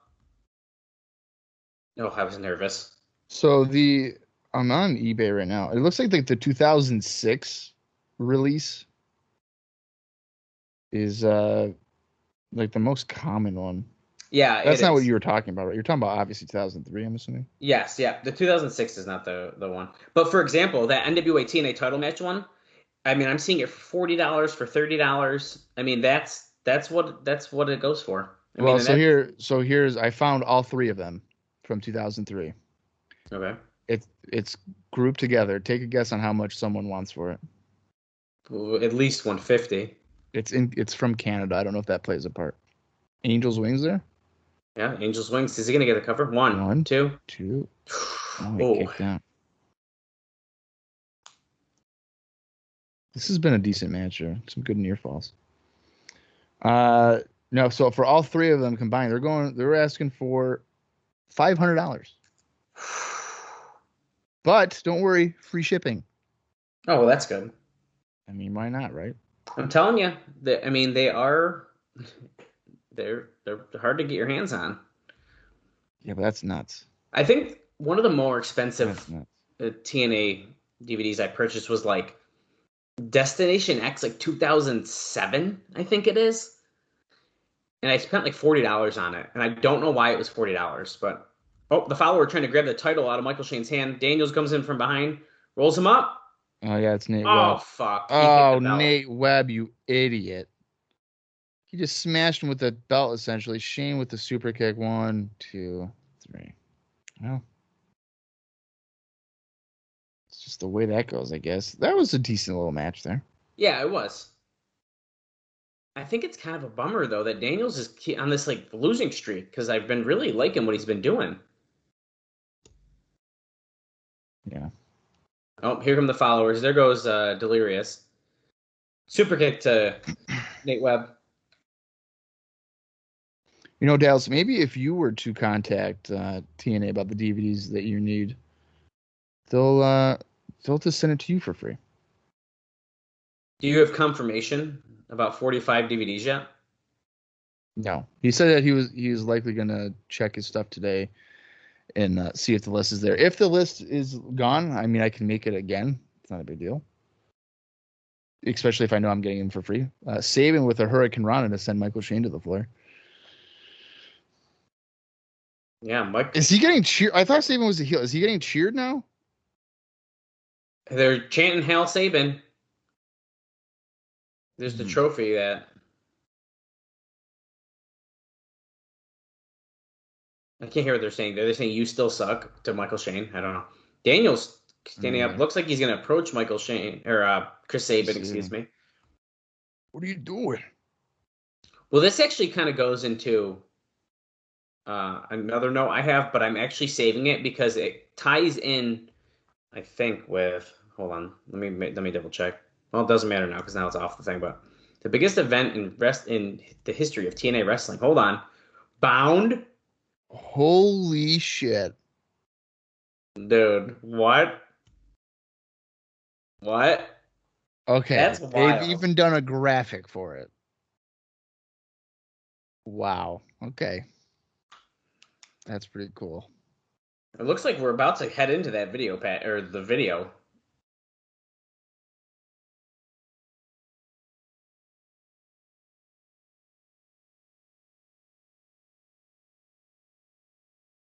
So talking about Jarrett spoiling the party at the press conference. Well, let's see if I can get part of this in before we get to this package. So I meant to mention this during the Hogan part, but it was in a different section of my notes. But the latest on the 11:30 pay-per-view show is that the working idea now is to do it from the fairgrounds in Nashville. The reason given is that it's cheaper to do it there, and they only have 1,300 seats to fill, with the idea of jacking up the ticket prices like they did for the anniversary show with Sting. Hogan is said to be against doing it in such a small-time venue. The company has had talks in the last week for the Orleans and Las Vegas, which has 7,000, which is a 7,000 seat arena. So nothing is locked in stone yet. The Nashville Auditorium, which seats 9,000, has also been in talk. I don't know if you want to see this, Dallas, but they're showing footage from Japan. Yeah, I was trying to just get that last line out, and then I have more I will add on after, because yes, we are literally seeing clips of Hogan coming out in the Tokyo Dome. If they were to jack up the prices, they have to do like front row at like $200 or something. Like that'd be insane. So we're getting clips of this. How long? 19-minute match? 1946 or something like that it was. I didn't know Hogan could go that long in 2003. I didn't know that either. The Axe Bomber Lariat. It's Japanese. Fucking clothesline. He's Japanese. Dude, what in the world? I love how he's using his WCW theme song. That's great. And here we go, dude. Press conference. You ready? Holy shit. Oh, fuck. He's got unfinished business in Japan. He's got unfinished business in the United States. He's never won the NWA world title. Oh, door opens. Oh, shit. There it is, dude. Fucking nails Hogan. Wicked hard. Now he's got a steel chair. Jimmy Hart's shit. there. Well, Jimmy Hart tries to stop him. Oh, he's busted open. Yep. He did a blade job for that? Wow. Yeah, Jarrett's wearing all white because he's going to get Hogan's blood all over him, of course. Of course he is. And there's is that? No, that wasn't the show. No, was it? I don't think so. He's going to make the save in a minute. But he's talking, Jarrett's kicking him, saying, "You're talking about unfinished business, Hogan." Of course, they have, there's Chono. Oh, there's Chono. Yep. And of course, the unfinished business is Bash at the Beach 2000. Jeff Jarrett, if you still have that white outfit with Hogan's blood on it, I would love to obtain it. That'd be fun. Hogan is nasty bust open right now. He did a crazy blade job for a guitar shot. Dude. So that's a heel turn for Jarrett. I mean, they show it here. And Mike Tenay's in the ring 1 week from tonight. We'll finally get the long-awaited championship match. And now to finish up my statement on the that match. Did the live crowd see that video? Because they're gonna probably boo him now. Let's find out. I would assume they had to have. They all know what's happening. Yeah, center of controversy, Jeff Jarrett. So they're thinking about the Nashville Auditorium with 9,000 seats, which I actually think makes a lot of sense if they want to You keep it in have to do Nashville. it in a bigger arena. You cannot do it at the So it Fairfield. seems like Las Vegas at the Orleans with the 7,000 seats or the Nashville Auditorium, I bet are the best bets. Now, Keep it listen to in this. Nashville. Keep it in Nashville. I think so. Um, there is the other match that's being talked about for this show is doing the second Ultimate X match. Now, Mhm. listen to the names. Oh shit. Okay. It would be involving Michael Shane, Chris Sabin, and AJ Styles, with the idea that after Styles loses to the title to Jeff Jarrett on 10/22, barring any changes, he'll be made into a star of the X Division to give it more of a marquee power. The storyline they were working on, besides playing off the 2000 Bash of the Beach angle, is that Hogan is coming back for a quest for his childhood dream of winning the NWA title, the major belt he's never held. They are hoping to get Sting and Roddy Piper on the show as well, but neither deal is finalized. And Randy Savage has been seriously talked about as well, but with the heat with Hogan, Dave says he doesn't see that as having much of a chance. Wow. So we have a potential gigantic show coming up. I They're both, mean, I would buy it. I mean, and I'm trying to think from a 2003 standpoint. If it was Hogan Jarrett in that Ultimate X match, I'm fucking buying it. I mean, I it really sounds think I pretty good. would. I mean, you don't even know what Raven's doing, but like, I'm sure it'd be something crazy with Vampiro or something. Hold your horses. It's not an ad. No, no, no. It's a technical glitch, folks. That's right. We had an internet drop or something. So if you're following along, pause it right now because we're at 44:47. I'll give you a minute. Okay, you're there. So I'm going to count down from 3. And when I say play, we're going to jump right back into the show. If you're listening along, sorry for this 10-second spiel of what happened. But here we go. Ready? 3, 2, 1, play. And we're Wow, back. we're back. Whoa, that was a lot of fun. So Mike Tenay's in the ring now. Jeff Jarrett's in the ring. He's talking to him, saying, "Jarrett, wait, what's going on with that controversy in Japan, brother?" The crowd is booing him, Bob. So I think that answers our question there. Yeah, And they Jarrett got just shushed him right here. Jarrett's like, "Yo, you guys need to quiet down." So he's talking about June 11th, 2003. That's where he lost the title. He said his opponents didn't beat him that night. Styles and Raven didn't beat him, but one man did, and that's Vince Russo. He's crediting Vince Russo with beating him. Yeah, which is interesting. He said the first thing he was going to do was remove Russo from the equation. Russo threw everything in the book at me. Through Legend, through Daniels, and nothing worked. And now 4 weeks ago, Jarrett got his shot. It was set at October 22nd. Next week, one of our biggest shows in a while. But 2 weeks ago, Dusty Rhodes opened his mind and his eyes and ears to one thing. And that's to become an icon in this business, you have to become a self-serving son of a bitch. This sounds like a heel promo. Yeah, it does. The crowd is chanting for Hogan. I thought they were chanting pussy. That'd be funny. No, it's definitely Hogan. You're right. I wish it was pussy. That's weird. Jarrett said he wasn't going to sit back and let things happen to him. He took action into his own hands, so he got on a plane. He bought himself a ticket, and he went to Tokyo, Japan. Hulk Hogan had his big homecoming, and everybody knows. Everyone knows that Dusty is a self-serving son of a gun, but Hulk Hogan, he's saying Hogan is the biggest self-serving son of a gun. Yeah, we'll find that out real soon. Yeah, we will. Um, No kidding. oh, word is going around that Hogan's negotiating with TNA. But basically, Jarrett says he'll be damned if he lets Hogan come into his backyard.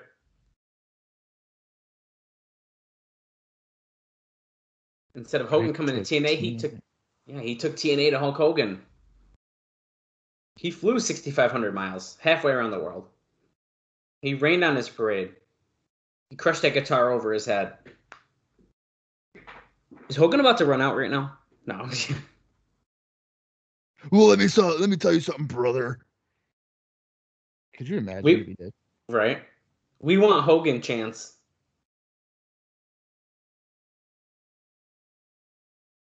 When he comes into a place, he takes all the money, all the glory, all the belts. And he takes all the credit. Is this a shoot? I think there's some level of shoot to this, yeah. TNA is a rocket ship ready to explode, and he'll be damned if he lets Hogan come in here and take his spot. TNA's like sad. It's like he really wants Hogan to come, and Jarrett's ruining it for him. I know, right? Come on, Jeff. I was really looking forward to this. Oh. Okay. Don't ever go there again. Don't ever bring it up. I like how intently fucking today's looking at it. That's funny. Next Wednesday night, Jeff Jarrett is going to get his world title shot. And Vince Russo, Hulk Hogan, Dusty Rhodes. Oh, shit. There's Russo. He just speared Jarrett. I thought that was Jimmy Hart for a second. So did I. And now Vince Russo's on top of Jarrett. It looks like he's humping him. What is going on? Russo staring Jarrett's thunder. Smokes. Oh, I can't believe Russo's beating up Jeff Jarrett right now, Dallas. It makes him look really good before his title match. Holy shit. Like, this is the dumbest. Oh, that girl's terrifying. Yeah, she's wicked scared. Yeah. He's like, I'm going to wrestle you, Hulk Hogan. And Vince Russo, a television writer, is beating the shit out of Jeff Jarrett with a chair in the crowd right now. What the fuck are we doing? What in the world? Oh my God. This is the dumbest thing I've ever seen in my life. Oh, Russo hits him into the guardrail. Fucking speared him into the guardrail. This is so There's no stupid. way. Jarrett's knocking the shit off this table. There's no way Russo's going to put Jarrett through this table, right? I don't know, man. This booking decision here for Vince, I can't emphasize this enough. Vince, he's going to put him in. He slammed him onto it. Yeah, he almost went through. He's beating up your number one contender. He has a championship match next week against AJ Styles, and apparently is going to be fighting Hulk Hogan on November 30th. Oh, Jarrett's recovering now. The fact that Jeff Jarrett has to make a comeback on Vince Russo is this. Oh, he hit it with a chair. Is a statement I never thought I'd have to say. Oh, well, now Jarrett's getting back at him, so. Yeah, and I understand that, Russo attacked him from behind. Like, I get that, but still. That's like if a 10-year-old kid were to attack me from behind, I feel like the kid wouldn't have a 3-minute advantage on me. Yeah. Unless it's like a jacked kid. I mean, then maybe he would. Jarrett throws Russo into the guardrail, I think. Or did he go over it? Nope, he's just in the... Something. There. Oh, yeah, he's in like a pile of chairs. I don't know what Russo was thinking to do this, because now he's going to get killed. And he told everyone to leave him, like, let him do his business. So, like, right. No one's going to come help him.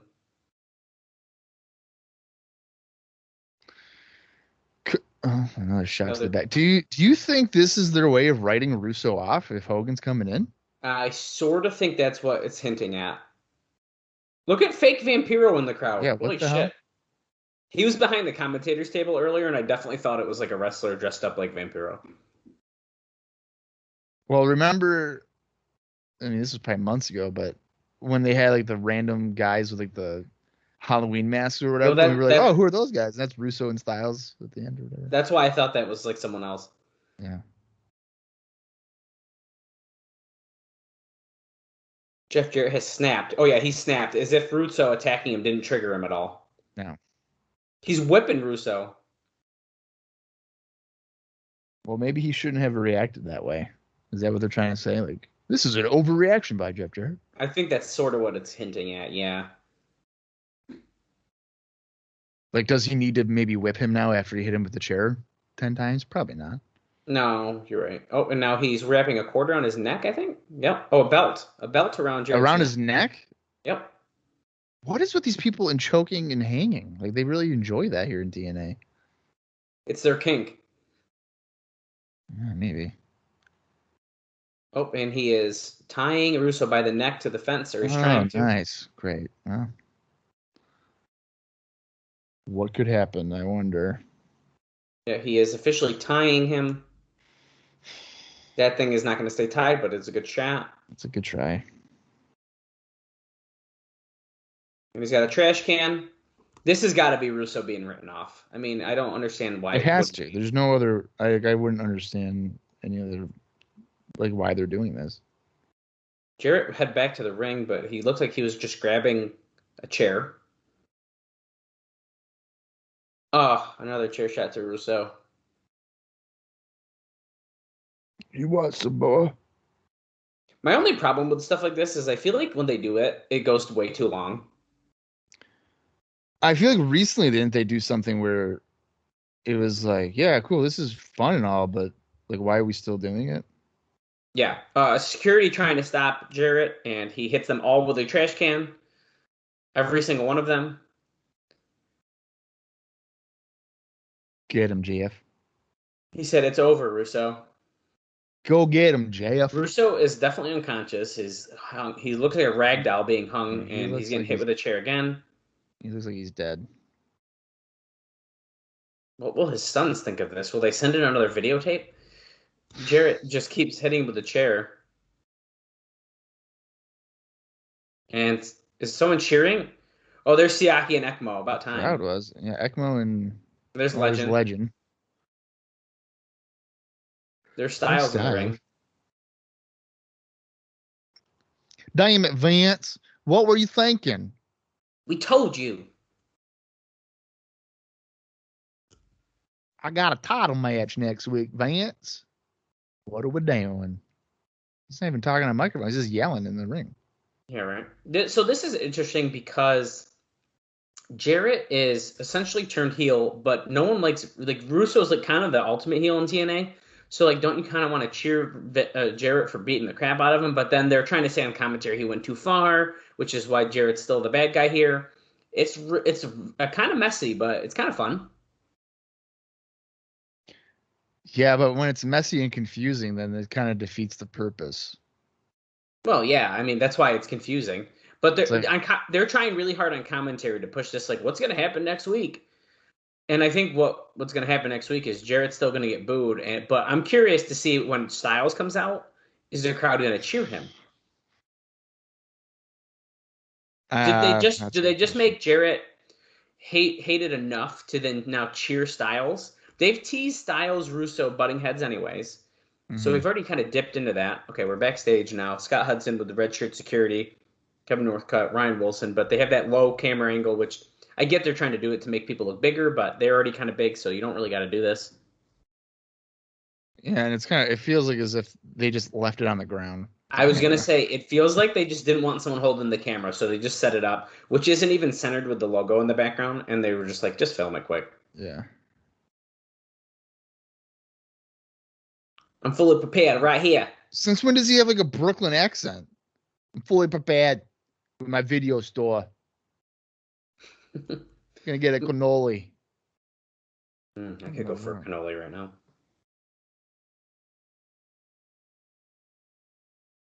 Oh, you want to talk about the Roddy Piper interview? Want to talk about Piper? Oh, there it is, right there. That is the biggest VHS tape in my life. Holy shit. There's nothing good on this tape.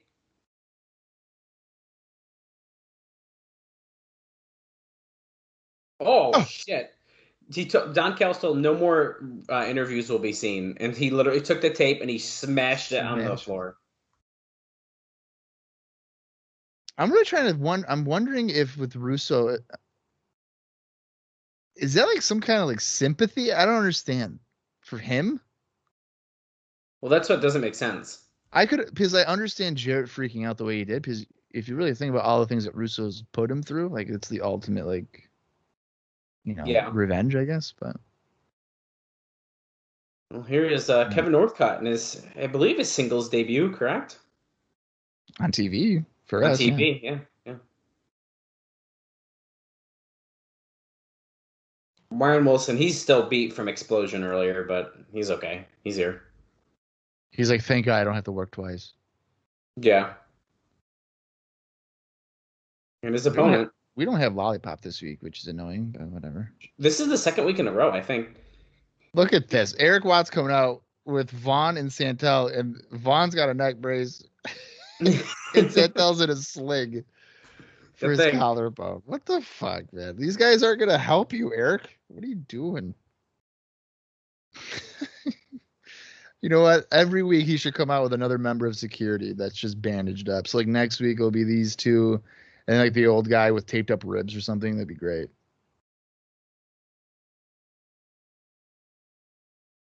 I don't even know if that's even properly on his neck. Yeah, I don't know. Look at him. He's wincing because he's thinking about it. He's fucking terrified. I can already feel my collarbone re-breaking.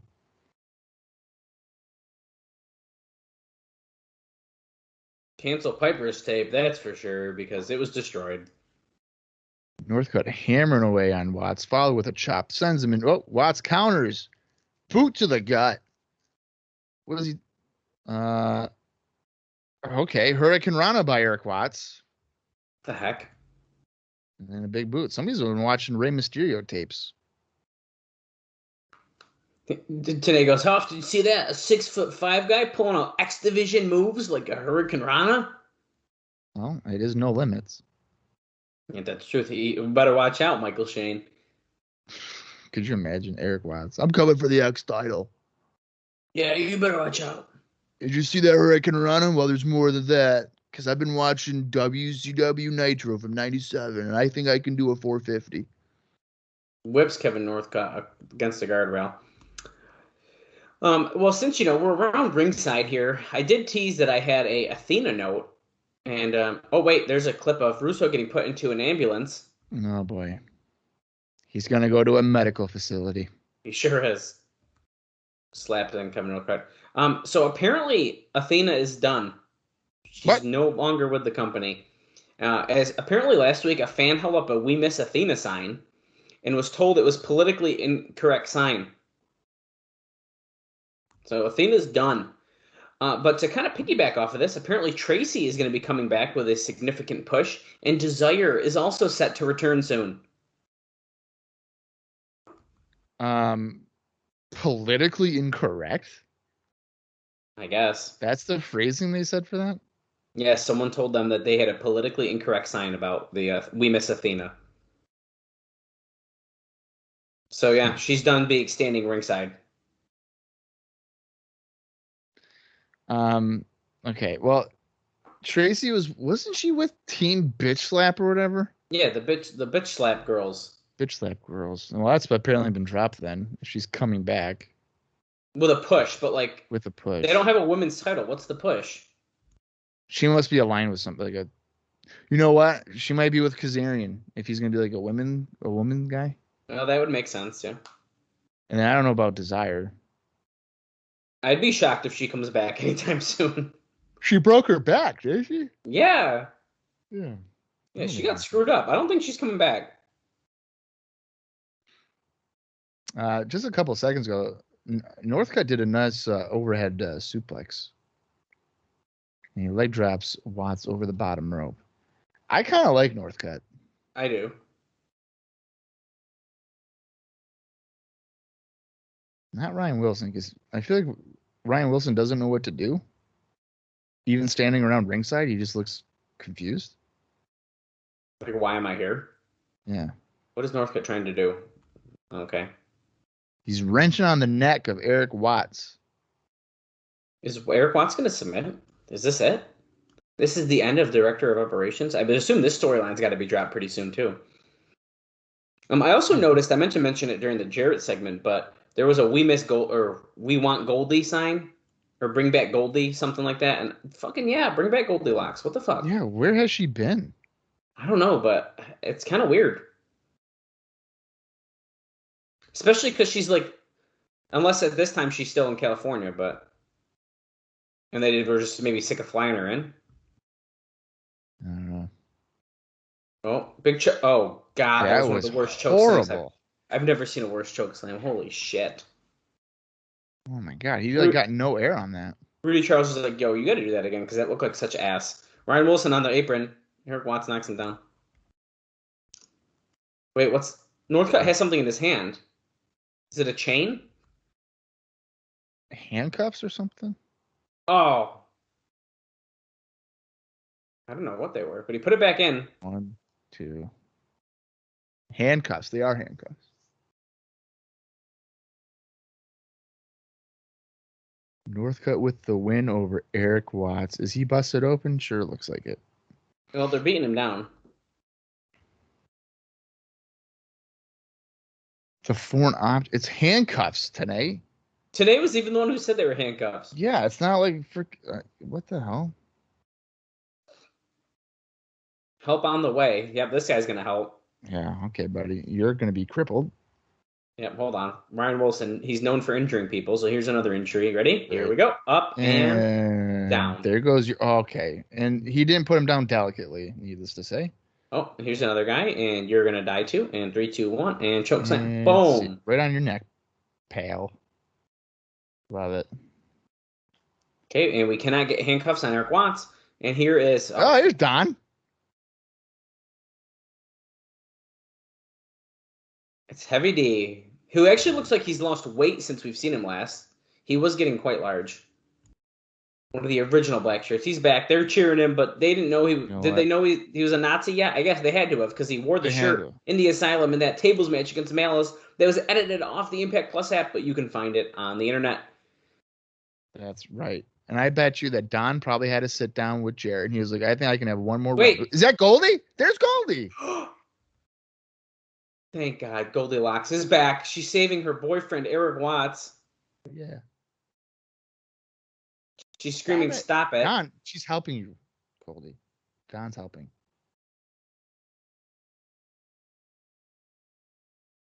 She's very concerned. Another bomb. The biggest event in the history of TNA wrestling. Bound for glory. November 30th. Well, that was a weird placement for that if we're not done with this segment yet, but... Yeah, that was weird. Goldie's showing a lot more skin here. Yes, she is. Not that I'm going to complain about it, but just saying. Dun, dun, dun, dun, dun. Bum, bum. Oh, this is Swinger. Swinger in no? Nope. X Division. Isn't that Swinger's music? I'll be honest, I don't know what Swinger's music is. I could have sworn that was Gilberti that. Oh, Erik Young. Sonjay Dutt. Oh shit. Sonjay Dutt's debut here. Erik Young's second match with us. And Bob's got some indie notes, baby. Showtime, Erik Young. All right. So Erik Young, he recently, on the October 6th edition, he lost to Val Venus on WWE Heat. Oh. And then, as you mentioned, this is Sonjay Dutt's debut here in TNA. He is a regular for IWA Mid-South, CZW, Jersey All-Pro, MLW, and USA Pro. On October 11th, oh shit, who's this? That's Jarrell Clark. El Fuego and Jarrell Clark. Sonjay Dutt, he won a 4-way over Alex Shelley, Jimmy Jacobs, and Trent Acid to retain the IWA Mid-South Light Heavyweight Championship because IWA Mid-South and CZW had a working relationship. Jarrell Clark, he lost to Roderick Strong in a 3-way, also involving Danny Doring on October 11th for NWA Florida. And that's your indie notes for this contest. I like Jarrell Clark, so this should be interesting to see how he does here. Yeah, I don't know if I've seen him or El Fuego at all. So I've not seen El Fuego, and I did not even remember him ever being here, so I don't know what that's all about. But Clark and Dutt kicking us off here. This is a random tag team match that I don't understand is on. Oh, nice snap hurricane run by Clark. It's just one of those X Division showcases, as TNA said, that open door policy. We got 3 new young talent from the independent scene as Dutt flips out of an arm, or like an arm drag. Head scissor takedown for Clark, or to Clark by Dutt. Arm drag, drop kick. Wow. That's all fired up. Of course, Dutt, they mentioned the original playa from the Himalaya nickname as well on commentary. So if you're a longtime TNA fan, you already know who Sonjay Dutt is. We don't have to tell you. You know. Yeah, he's going to be a regular, I guess, off and on for like the next, 15 years? Yeah, he's going to be here for a while. Yeah. Fuego and Erik Young now are in the match. Fuego kind of giving me Adam Rose vibes. Yeah. Just from a look, I guess. Well, when Clark was coming out, you know who he looked like that no one listening will know is his face looked like current day Jason X. The way the light was when he was coming out, I was like, he's even got like the little mustache. It looked like I don't know if he actually does, but I was getting major Jason X vibes. Actually, if you guys watch that 2CW show that we mentioned earlier in the show, you'll know exactly who Jason X is because he's on the show. That's right. He was a guy that after every time, nice belly suplex by Erik Young. Could that be a sign that Shane Douglas could work with him? Because Shane Douglas uses the belly-to-belly suplex. I don't know. Damn right. Just saying. Drill Clark. Drops Young over the top rope. Fuego with a modified flatliner. But back to my Jason X thing. He used to go cha after every strike to the point where the crowd would mock him, and eventually he stopped doing it. I didn't even realize he didn't do that at all in the shows we just watched. Yeah, eventually it got to a point where he just stopped doing it. An assisted, standing sliced bread, I guess, by Clark on Young. Yeah. I don't know if I know we've seen him. Excuse me. But I guess I always forget that Erik Young was here in 2003. Yeah, it seems very early, doesn't it? Whoa, he almost broke his neck there, but he hit a corkscrew splash on him. Clark did, onto Erik Young, I should say. Oh, his nickname is Mr. 630. Yeah, I don't know if he's going to do the move here, but it's fucking nuts. TNA also just said, we don't know if he's going to do it. I think the fact that they keep on mentioning it means that we will probably see it. Well, I want to see it now. Just with Jason Cross's Crossfire, they would always mention it and then we saw it. Speaking of 630s and flip moves and all that, Teddy Hart was on the Interactive Interview radio show last week. And, I mean, he didn't have a lot to say. He did say he enjoyed working in TNA despite the fact that there was no Jack in the Box nearby, since that's his favorite restaurant. Okay. He said he only had a few minutes to go over stuff with Hoovy since Hoovy showed up late, but overall was happy with how their match went down. But he also said he felt 99% sure that he was going to be brought back by TNA, but also said that if he had to choose one guy to work for, that it would be Vince McMahon. Well, of course. Erik Young just hit a double Death Valley driver on Clark and Fuego, so that was pretty cool. I love how his main gripe was that there wasn't a Jack in the Box nearby. That's Teddy Hart for you. Baseball slide through. Here comes Sonjay. Missile dropkick to both men. Forearm. Or back elbow to Clark. Under the apron. Holy shit. Fuck. Let's go Sonjay. Very unique Hurricanrana there. Comes back, Tilt-A-Whirl DDT. Big one. Yeah, Tilt-A-Whirl turned into a tornado DDT on Fuego. Let's see. We're going to see a double dive here. That's a lot of fun. Clark stops Dutt. Erik Young with a baseball slide. And another one. He just, sliding, swinging neck breaker on the floor by Young to Fuego. Okay. What's Clark doing? Springboard moonsault. On to Erik Young. That was very nice. Very clean moonsault. Yeah. And here comes Fuego. Oh, huge suicide dive.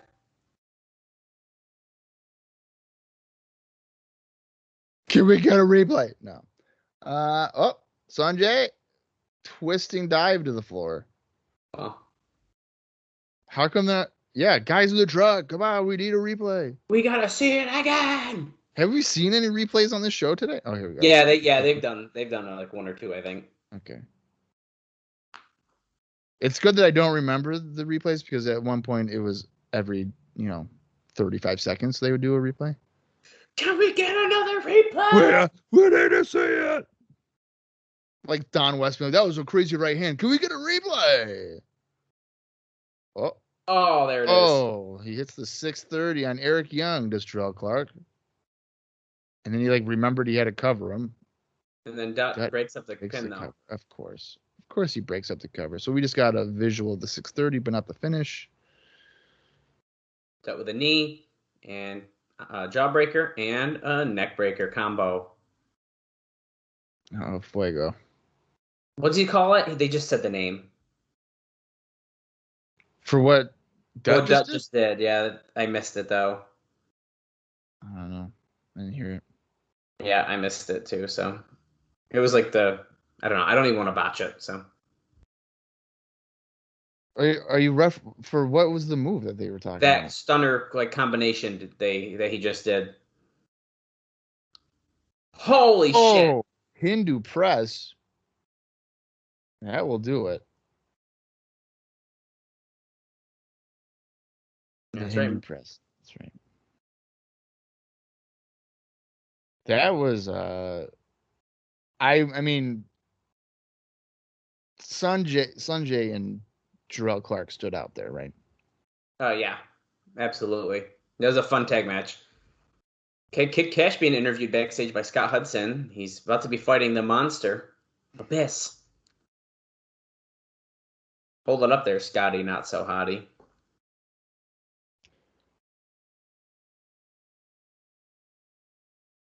He said he never makes a bad decision. He's the toughest man walking the planet right now. I like how now they're standing up. Because they're like, he doesn't need to look taller. So they move up and That's funny. I believe that Sonjay calls that move, by the way, the Calcutta. I was waiting until he was done. I just looked it up. Here's Kevin Northcutt and Ryan Wilson. You don't tell me nothing. He's the giant killer. He's like to go to attend some real important business. Live from the NYC. Is this Swinger and Diamond? Well, now I know their music. I could have maybe at one point it was. I bet you early on, I would not be surprised. Yeah. I believe this is a tag team match coming up. I don't think it's a 6-man, but David Young and Gilberti are both ringside. Fucking David Young. What an idiot. I just want you guys to like me. And they're just like, well, we're just going to kick your ass.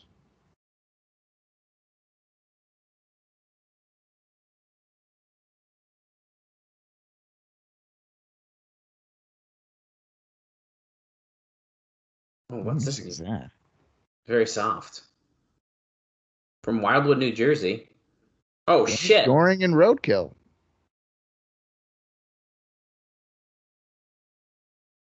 Their music is a little weird. I don't know if it really fits their character. The English Amish warrior, Roadkill. I got indie notes, baby. Oh, shit. All right, so Roadkill, at least here in recent memory since ECW's demise, he's really just been a regular for 3PW. He's done other stuff, but for the most part, he's just been working for Blue Meanie's company, 3PW. Danny Doring, we haven't seen him in Impact or TNA since August, as he was in that 4-way. But since then, most recently, he himself also had a tryout with WWE on October 6th and October 7th, where he had 2 tag matches teaming up with Tony Mamaluke and Arch Kincaid, losing to Chad Wicks and John Walters, and then losing to Rhino and Sean O'Hare. And spoiler alert, he's not hired.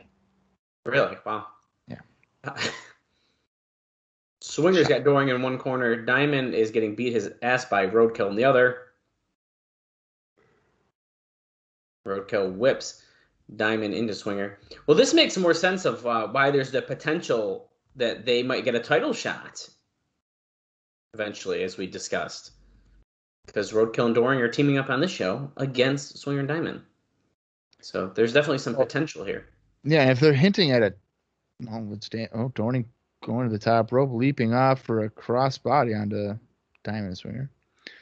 I mean, this is a non-title match, obviously, right? Correct. Okay, so I would imagine in order to get a title match, they would have to win. Oh, fuck. Roadkill went to for a dive as well, and he landed on the guardrail and pushed it back about 3-4 feet. That would have hurt. Swinger still has his midsection wrapped up pretty good. Yeah, if you remember, a few weeks ago, he had his appendix removed, and then he decided to wrestle just a few weeks after that, which seems very, very risky. Yeah, any normal human being would probably be out for about a month, but not a genetic freak like Swinger. Right, Swinger's not normal. If you're following along at home, we were at 1 hour and 18 minutes and 55 seconds. Oh, Diamond dropping Doring over the top rope, throat first.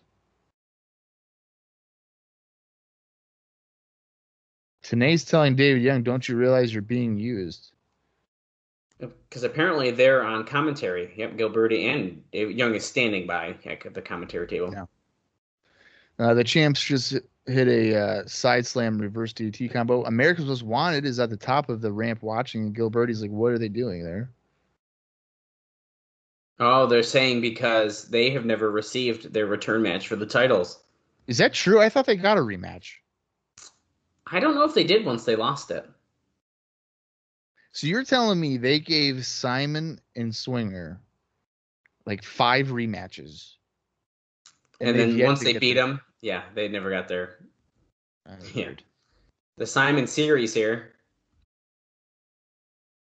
Ending with that front suplex. Front suplex, yeah.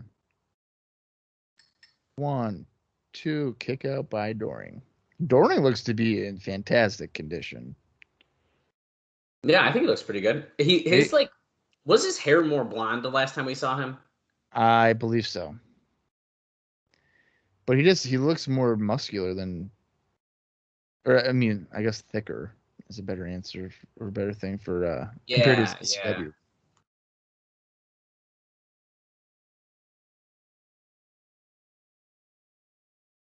Here comes Simon Diamond. Swinger holding Doring for a right hand, getting double teamed here briefly. Oh, right hand again. Simon sending Doring across the way. Double leg slam. Is he going to get it, or is Doring going to counter? Holding the ropes. Doring counters, double underhook, DDT. Double arm DDT. The wham bam. The wham bam. Fans want Roadkill. They got him. Yeah, Roadkill has always been the Shawn Michaels of the tag team. Everybody loves him. Chicken. Oh. Sides walk slam there on Swinger. The Dirt Road Slam. And then a regular side slam to Diamond. 1, 2, Swinger breaks up the cover. Here comes Doring. Losing control here, Rudy. What are you doing?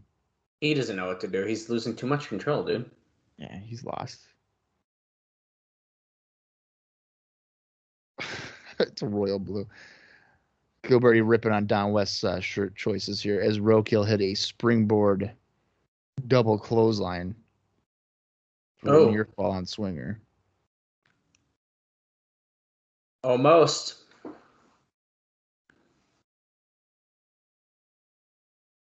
I don't know. I mean, I don't think Roadkill and Doring are looking too bad here. I don't think so. They're getting a lot of offense against the champions. And they look good doing it. Power slam here on Diamond by Roadkill. And now Doring going to the top rope. Is he going to do a leg drop or an elbow drop? I think it's a leg drop. And there it is. Right in the middle of the ring. Uh-oh. Roadkill on the middle rope. Is he going to go to the top or no? Yes, he is. Here comes David Young, though, distracting the referee. Swinger shakes the ropes, crotching Roadkill. Gilbert's got a chair. He can't get on the apron, though. He's struggling to get up there. Because he was waiting for America's Most Wanted to take the chair from him. Yeah, probably. And they took it from him. Full Nelson by Swinger. What's Swinger going to do? I don't know. He's just got a full Nelson on. This is kind of awkward. Okay, he slipped out. Cover. Wow. Whoa. Doring with the clean roll-up finish. Wow, dude. I really didn't expect that. I don't know how I feel about that. I mean, if you do that, that's, I mean, I would hope there's some kind of commitment to Doring and Roadkill then. Yeah. You can't just have random guys coming in and beating them up.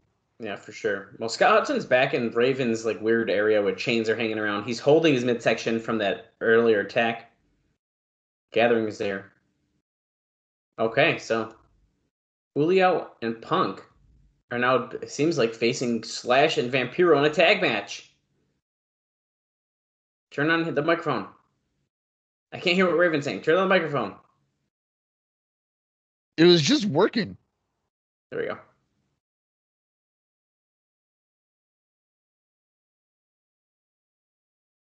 Mother, I need your help now. Thank you, but no thanks.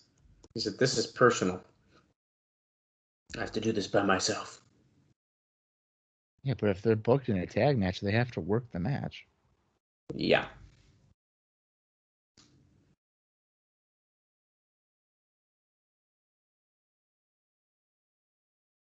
I will do what I have to, and I will do what I must. Quote the Raven.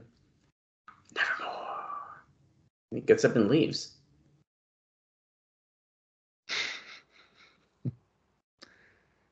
Oh, they just cut him off. They cut Punk off. He said, wait, he'll be fine, but we still got a match. And then, yeah, that was it. And now we go to a highlight package for Kid Kash and Abyss. And this is dating back to June 11th and June 18th, where Kash had started to kind of align himself with Abyss. A guy that he met in a boiler room, I guess. But whatever. Well, I guess he bullied him from the beginning. Yeah, he pretty much did. I mean, I think that's kind of was the thing. But isn't it kind of weird that there's a random mask guy living in the fairgrounds boiler room? Well, yeah. Has anybody really thought about that? Nope. They thought that was a good idea. It's kind of weird.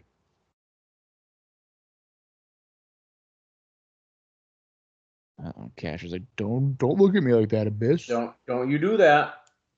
Better watch out. I'll mess you up, dude. I'm not afraid." And then he punches him. Typical. I mean, I guess this feud kind of deserves a little recap because it's been so long, but yeah.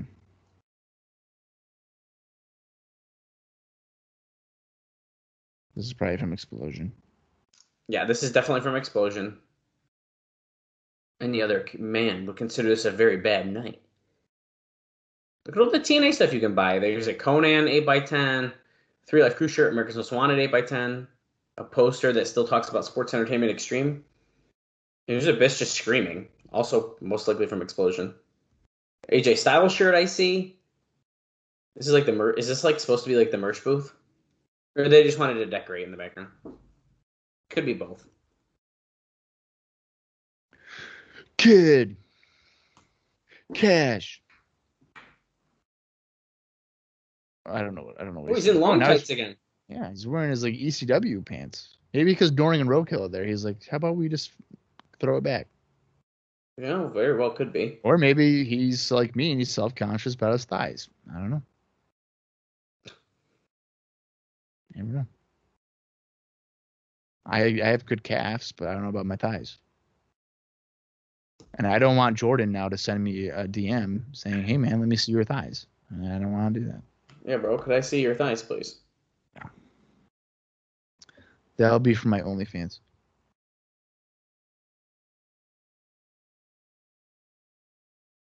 What is? This is Abyss. Yeah, but doesn't that song, the theme, sound like a Sabu's? It definitely does. It's not the normal Abyss song, which is That's weird. why I just hesitated there. I was like, wait a minute.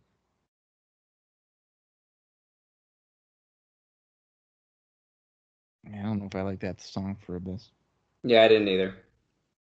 Because like I was like, wait a minute, Sabu's coming? Like, why It is really that did weird? sound like a Sabu song. Cash is trash talking Abyss. I don't know if that's a good idea. Oh, Kick to the gut. the mind control that he used to have on Abyss. Oh, yanks him down face first to the mat. Come on, Abyss. Finish him off quick. Misses a splash in the ring or in the corner. Cash pummeling. Thrown away though by Abyss.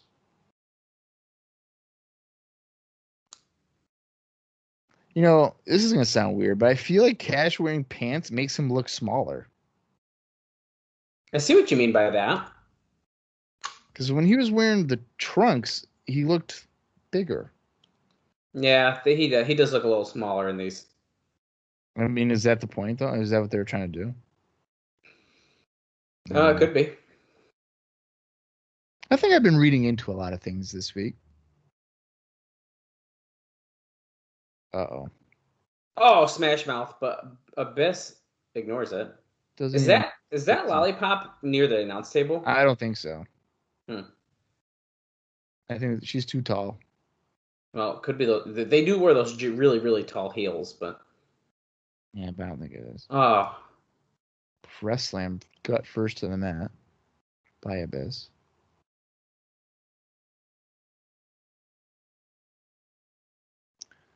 Oh, slap him right in the face. I feel like I really hope Abyss doesn't lose this. oh, that would not be good. Overhead suplex. But with him dominating, it makes me feel as if He's gonna get he's gonna steal the win. yeah. Yeah. Abyss trying to pull him off. Cash is holding onto the rope. Andrew Thomas is like, dude, he's holding the rope, so you can't do that. I know you live in a boiler room, but I left you the rule book. So you should have read it. You should definitely know. Oh, face first to the mat. Yanked him down by his legs. Let's see. He's in the corner. Abyss. Is he going to go for some slaps? Some chops, I should say. Boom. Woo! Open hand slap to the chest. Is he going to do it again? Let's see. We're moving really slow now. Oh, poke to the eye.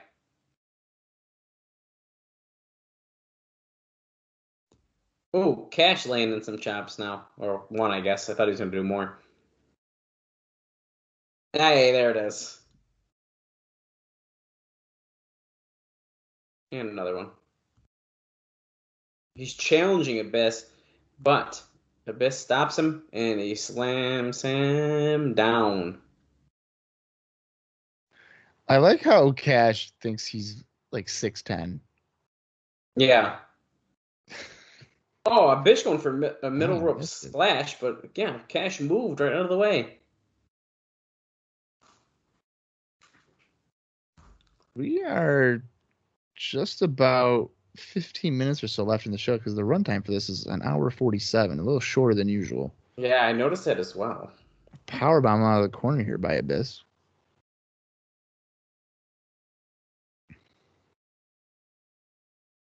His brain rattling against his skull, Don West says. You can't see that, Don. Abyss looks like he wants to choke slam Abyss. He grabbed him. Abyss looks like he wants to choke slam Abyss. Sorry, I meant Kid Kash. Great, the referee just took an eye rake bump. Oh, Cash got a chair from under the ring. And Oh, fuck. over the head. This is just staggering, though. And how about another one? Cool. That's just going to stagger him some more. Oh, he dropped to a knee. Cash, you got him again. Smash mouthed him. No way. Of He course, can't now flip him over, Andrew Thomas isn't blind anymore. Really? I don't think there's that much of a difference in strength that Cash couldn't do that.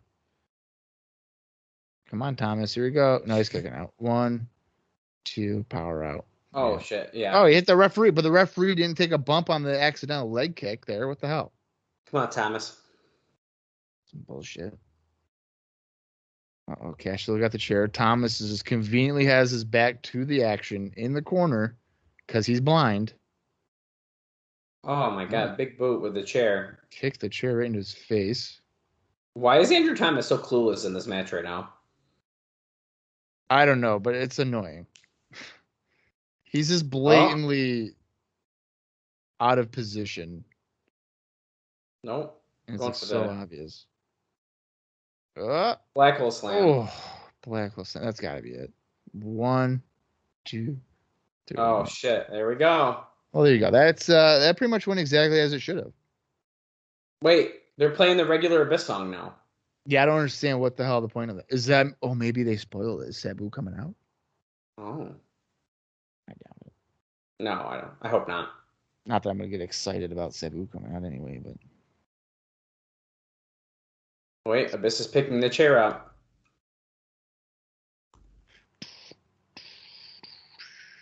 uh-oh. Don't do it, Abyss. Oh, Kid Kash duck. Oh, shit. Cash threw powder in the eyes.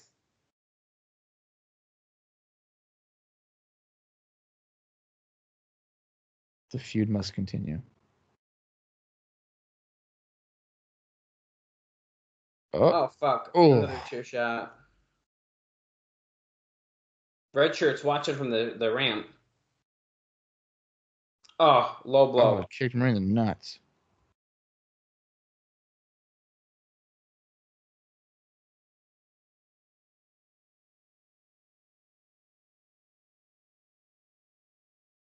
Are they aligning with Cash? Are they not? What's going on? Well, he's beating the shit out of Abyss now. Oh, going for a kick. Abyss ducks. Oh, picks him up. Shock treatment. He's going to do it. Oh, Boom. Yep. Boom. I Take love that, sucker. A set out backbreaker. Dun, dun, dun, bum, bum. Send it to Hudson with Gilberti, Diamond, and Swinger. Oh, they're pissed. We weren't beaten. We were robbed.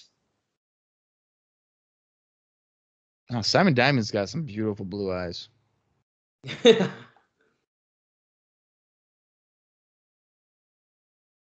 Danny Doring and Roadkill, you want to try to run this company out of business now?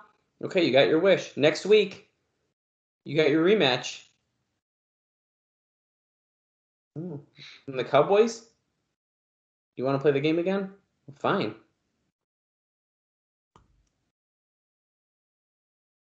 Oh, next week they got the tag team for America's Most Wanted. I thought they were going to make it a three-way, but it seems like... I'm going to guess that the tag team is the Insane Clown Posse. Get out of here, dude. Vampiro, baby. What do I win if I'm right? Because I haven't looked. I have no idea. I will give you a cookie. Here comes Slash and Vampiro with Father James Mitchell, who looks terrified. I already have cookies. That's stupid. I will buy you a box of Gushers. Oh, that's better. How about a lifetime supply of Chipotle? What? No, because that was never even a deal. You were just going to get one. That was always the deal.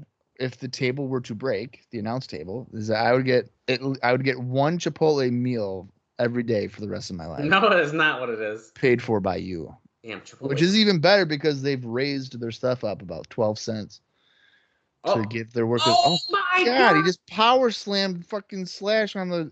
He did like a suicide dive, and he power slammed him on the aisle. Gathering ran out, and he immediately caught him. Punk and Vampiro fighting. Not a match I would have ever guessed happened, but Vampiro just dropped Punk like on his shoulder. With like a slam there in the ring too. That was a weird looking Hurricane Rana by Punk, but okay. Vampiro bails to the floor. Yep. Wild start here to this tag match. Punk chases him. I believe this is our main event as well. Yes, it is. Slash with a boot to De Niro in the corner, going to the middle rope. Cutter. RKO out of nowhere. De Niro 1, 2, kick out. Take that, Randy Orton. Danny with some jabs. They're screaming about what's happening with Punk and Vampiro, but we're only focused on Slash and Julio, so we have no Guys clue. in the truck are not paying attention. Oh. Slash is on De Niro's shoulders. Punk going to the top rope, but Vampiro shoves him off right onto the railing. That sucks. What the fuck? Oh, fuck. Julio got thrown out and landed right face first on the ramp. Yeah, he like missed a weird-looking discus clothesline or something. Put the world title on Vampiro. Yes. Do it. How about it? Oh, Punk's busted Slash open. and, Slash and Vampiro are taking control. Headbutts. Well, he's headbutting his own hand. Well, that was pretty obvious, but yeah. Oh, I don't like when they wipe blood on themselves, especially somebody else's. Yeah. It's kind of gross. Kind of. No, it is. I mean, we missed that clothesline, I think, because we're focused on Mitchell just doing nothing. I think that I'm going to come over to your house and make you bleed and then rub your blood on my body. Oh. And then you're just going to be like, that's okay. I mean, that's not that weird. Judging by your reaction to my reaction to that. I mean, yeah, that would be interesting. Father Mitchell. Is Mitchell having a heart attack? What is he doing? Ugh. Isn't it kind of weird that they did like a dog collar match and now they're just doing a regular match? Yeah. But Vampiro wasn't in that. Yeah, but still. It's like the same group. Side Russian leg sweep there, like a full Nelson side Russian there by Punk on Slash. Now he's trying to tag in De Niro. Vampiro gets tagged in first, and looks like Punk is taking too much time. Oh, you need him right into De Niro. Great.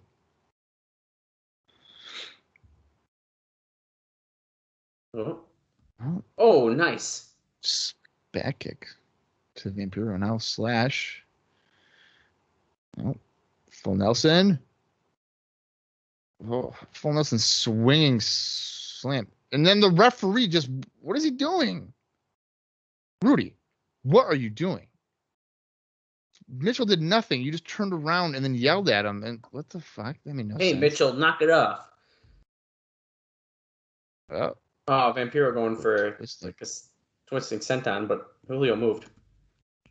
Pump kick sends Vampiro to the floor. Now Slash is left alone. Oh, he's on De Niro's shoulders. We're going to try it again. Punk. Oh, hell yeah.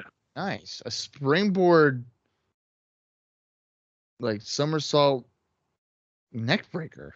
Yeah, I think that Slash kind of landed on Punk's head, though, but... shit. Vampiro just missed.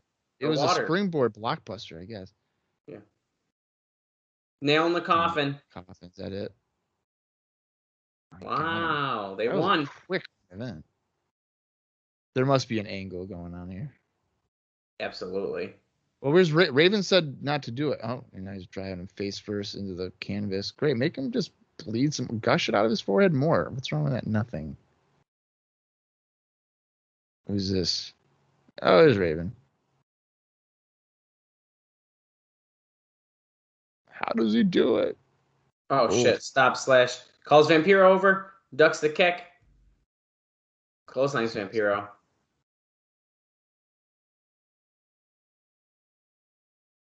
Mitchell freaking out. Oh, splash. Clothesline Bulldog combo onto the new church, and Raven's all fired up still.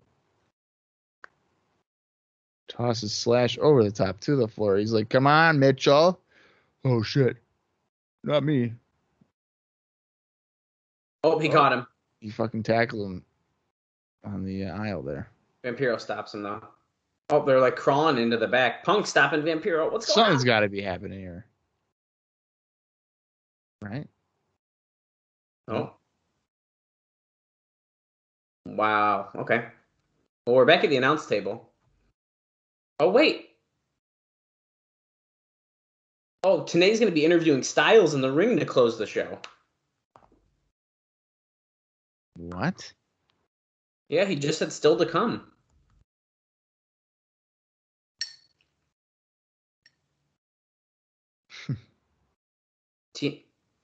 TNA officials are in negotiation with New Japan in promotions in Mexico and Puerto Rico.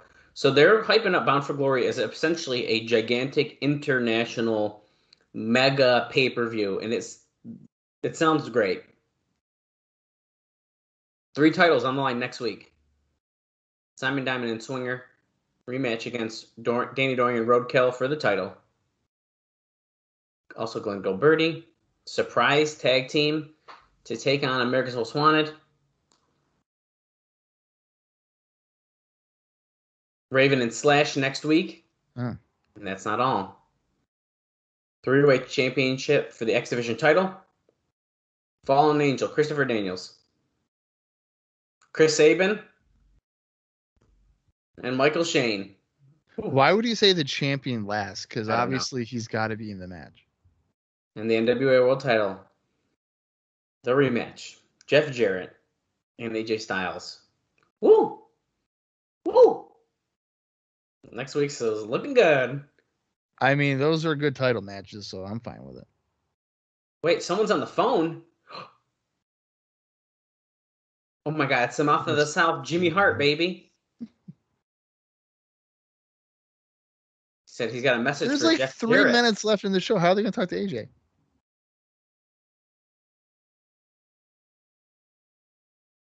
He said, do you think you're really going to jump on an airplane and fly to the Tokyo, Japan, sneak into the press conference that Hulk Hogan's at, and hit him over the head with a guitar?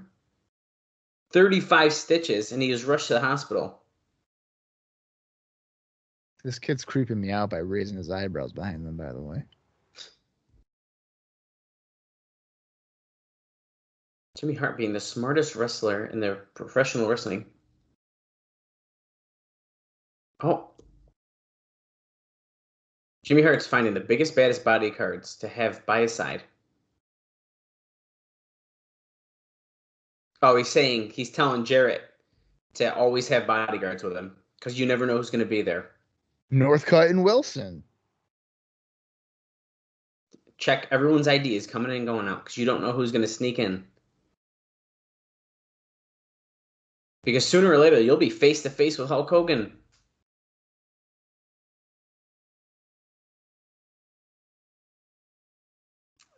TNA says, does that mean we're going to see Hulk Hogan here at the TNA Asylum? Oh, Jesus. Jimmy Hart says, all I'm going to say is Hulkamania's coming, baby.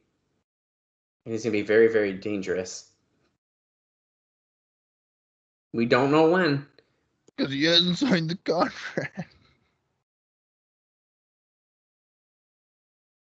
Wait a second. Here's Jarrett. That was Jarrett. He wants to send a message back to Hulk Hogan. He wants to come on my turf, show up at the Asylum. Use the fucking... There we go. Next week, he's got his world title shot next week. He'll lay him out in the Asylum.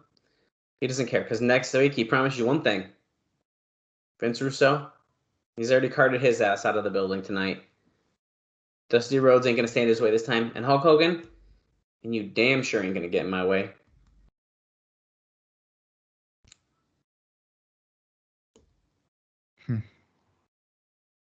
I'm assuming he's not going to talk to AJ then. No, there's no way. Every time there's a major match with Jarrett, he's the one that... here's here Styles. comes AJ. Oh, shit. Maybe You're it'll taking be my TV, my promo time, you son of a bitch. That's why he's probably attacking him. Oh, they're going at it. Jarrett laying in some punches. And, hits him in the corner. Here comes... You see, AJ's still sounding like a heel, so I don't know what's going on. Pull apart. Security's in there. That guy's huge. Who the hell is that guy? Who is that guy? Oh, my God. Must be one of the wrestlers from Explosion. Yeah. Because I think the bald guy there is JC North.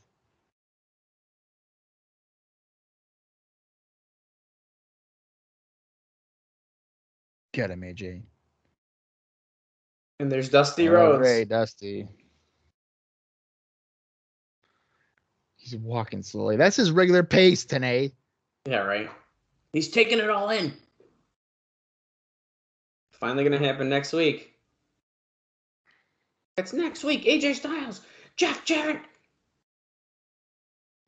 for the NWA World's title. We gotta go! And we are going off the air. All right, the runtime for that is 1 hour, 47 minutes, and 54 seconds. Whew. Okay, Dallas. I had a lot more fun than I expected. Yeah, I'll be I honest. mean, going into it, it felt like it was going to be a filler week of like show. It sure did. But I don't think it was nearly as like boring as I thought it was going to be. Oh man, and I don't know. I feel like it built the excitement it needed to for next week, which is I think what all we could hope for leading into a big show like the one they're about to do. I think the next show is definitely. Oh, next show's going to be good. Really good, I think. But for me, I don't know, man. I think I got to give this week a thumbs up. I think this was a lot better than I expected, and we went somewhere. We progressed in our stories. I mean, the Hulk Hogan stuff was a huge announcement that we really didn't expect to and stuff. So I don't know. For me, this one's a thumbs up, especially compared to the last 2 weeks that we gave in the middle. This one I think was a big improvement. Yeah, I think I'm going to agree with you. But it's a thumbs up because of the progression, not necessarily because like, oh, it's amazing in-ring work or something. They progressed. I agree. We had some decent matches though, but I agree. I think for me, it's definitely a lot of like wow, we actually like progressed. We went somewhere. Yeah. And I think that's important. Yeah. And plus, I mean, it's for almost a year and a half now. It's a monumental moment. The Jarrett Hogan thing.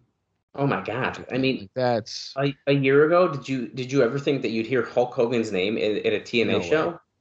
No way. No. How could you? Yeah. There's no way. So I mean, that's just. I mean, that in itself is just bonkers. Russo apparently getting written off television is quite interesting. Yeah, and I think it's playing into everything we're reading. Russo was going to be written off before Hogan was going to come in, and apparently we got the tease with Jimmy Hart even. I didn't think that was going to happen. No, I didn't think Jimmy Hart. Yeah, I wasn't expecting that. So I think there's a lot going on here, and there's definitely enough going on to keep you kind of entertained. Oh, absolutely.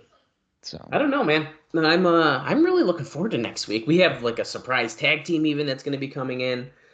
Yeah. There's a lot to look forward to. We finally get the Jarrett and Styles match, and I think they've done a decent job of hyping up that. So I'm ready. I'm ready to get to it. We got 3 title matches. AMW against a team we don't know. And Raven is going to be continuing to get his revenge against New Churches. He'll be taking on Slash, and that's pretty much what we know. I don't know about you. Well, actually, I do know about you. You're pumped about it. I'm pumped about it, and I hope everybody listening is pumped about it. It's fucking Styles and Jarrett, the rematch we've been waiting for since June. Dallas, you got anything else for this week, or are we good to go? I think that wraps it up for me, man. It was a great show, and it was a good show, and great stuff going on in the company. And I think it's an exciting time to be watching these pay-per-views. I think they're a lot of fun. Yeah, absolutely they are. They're definitely they have found a groove here in the past several months here. So hopefully they absolutely. continue on. Even though they've lost some momentum, but the shows in recent weeks have been generally pretty good. All right. Well, until next week, for Dallas Gridley, I'm Bob Colling Jr., and this has been the TNA Cross the Line podcast.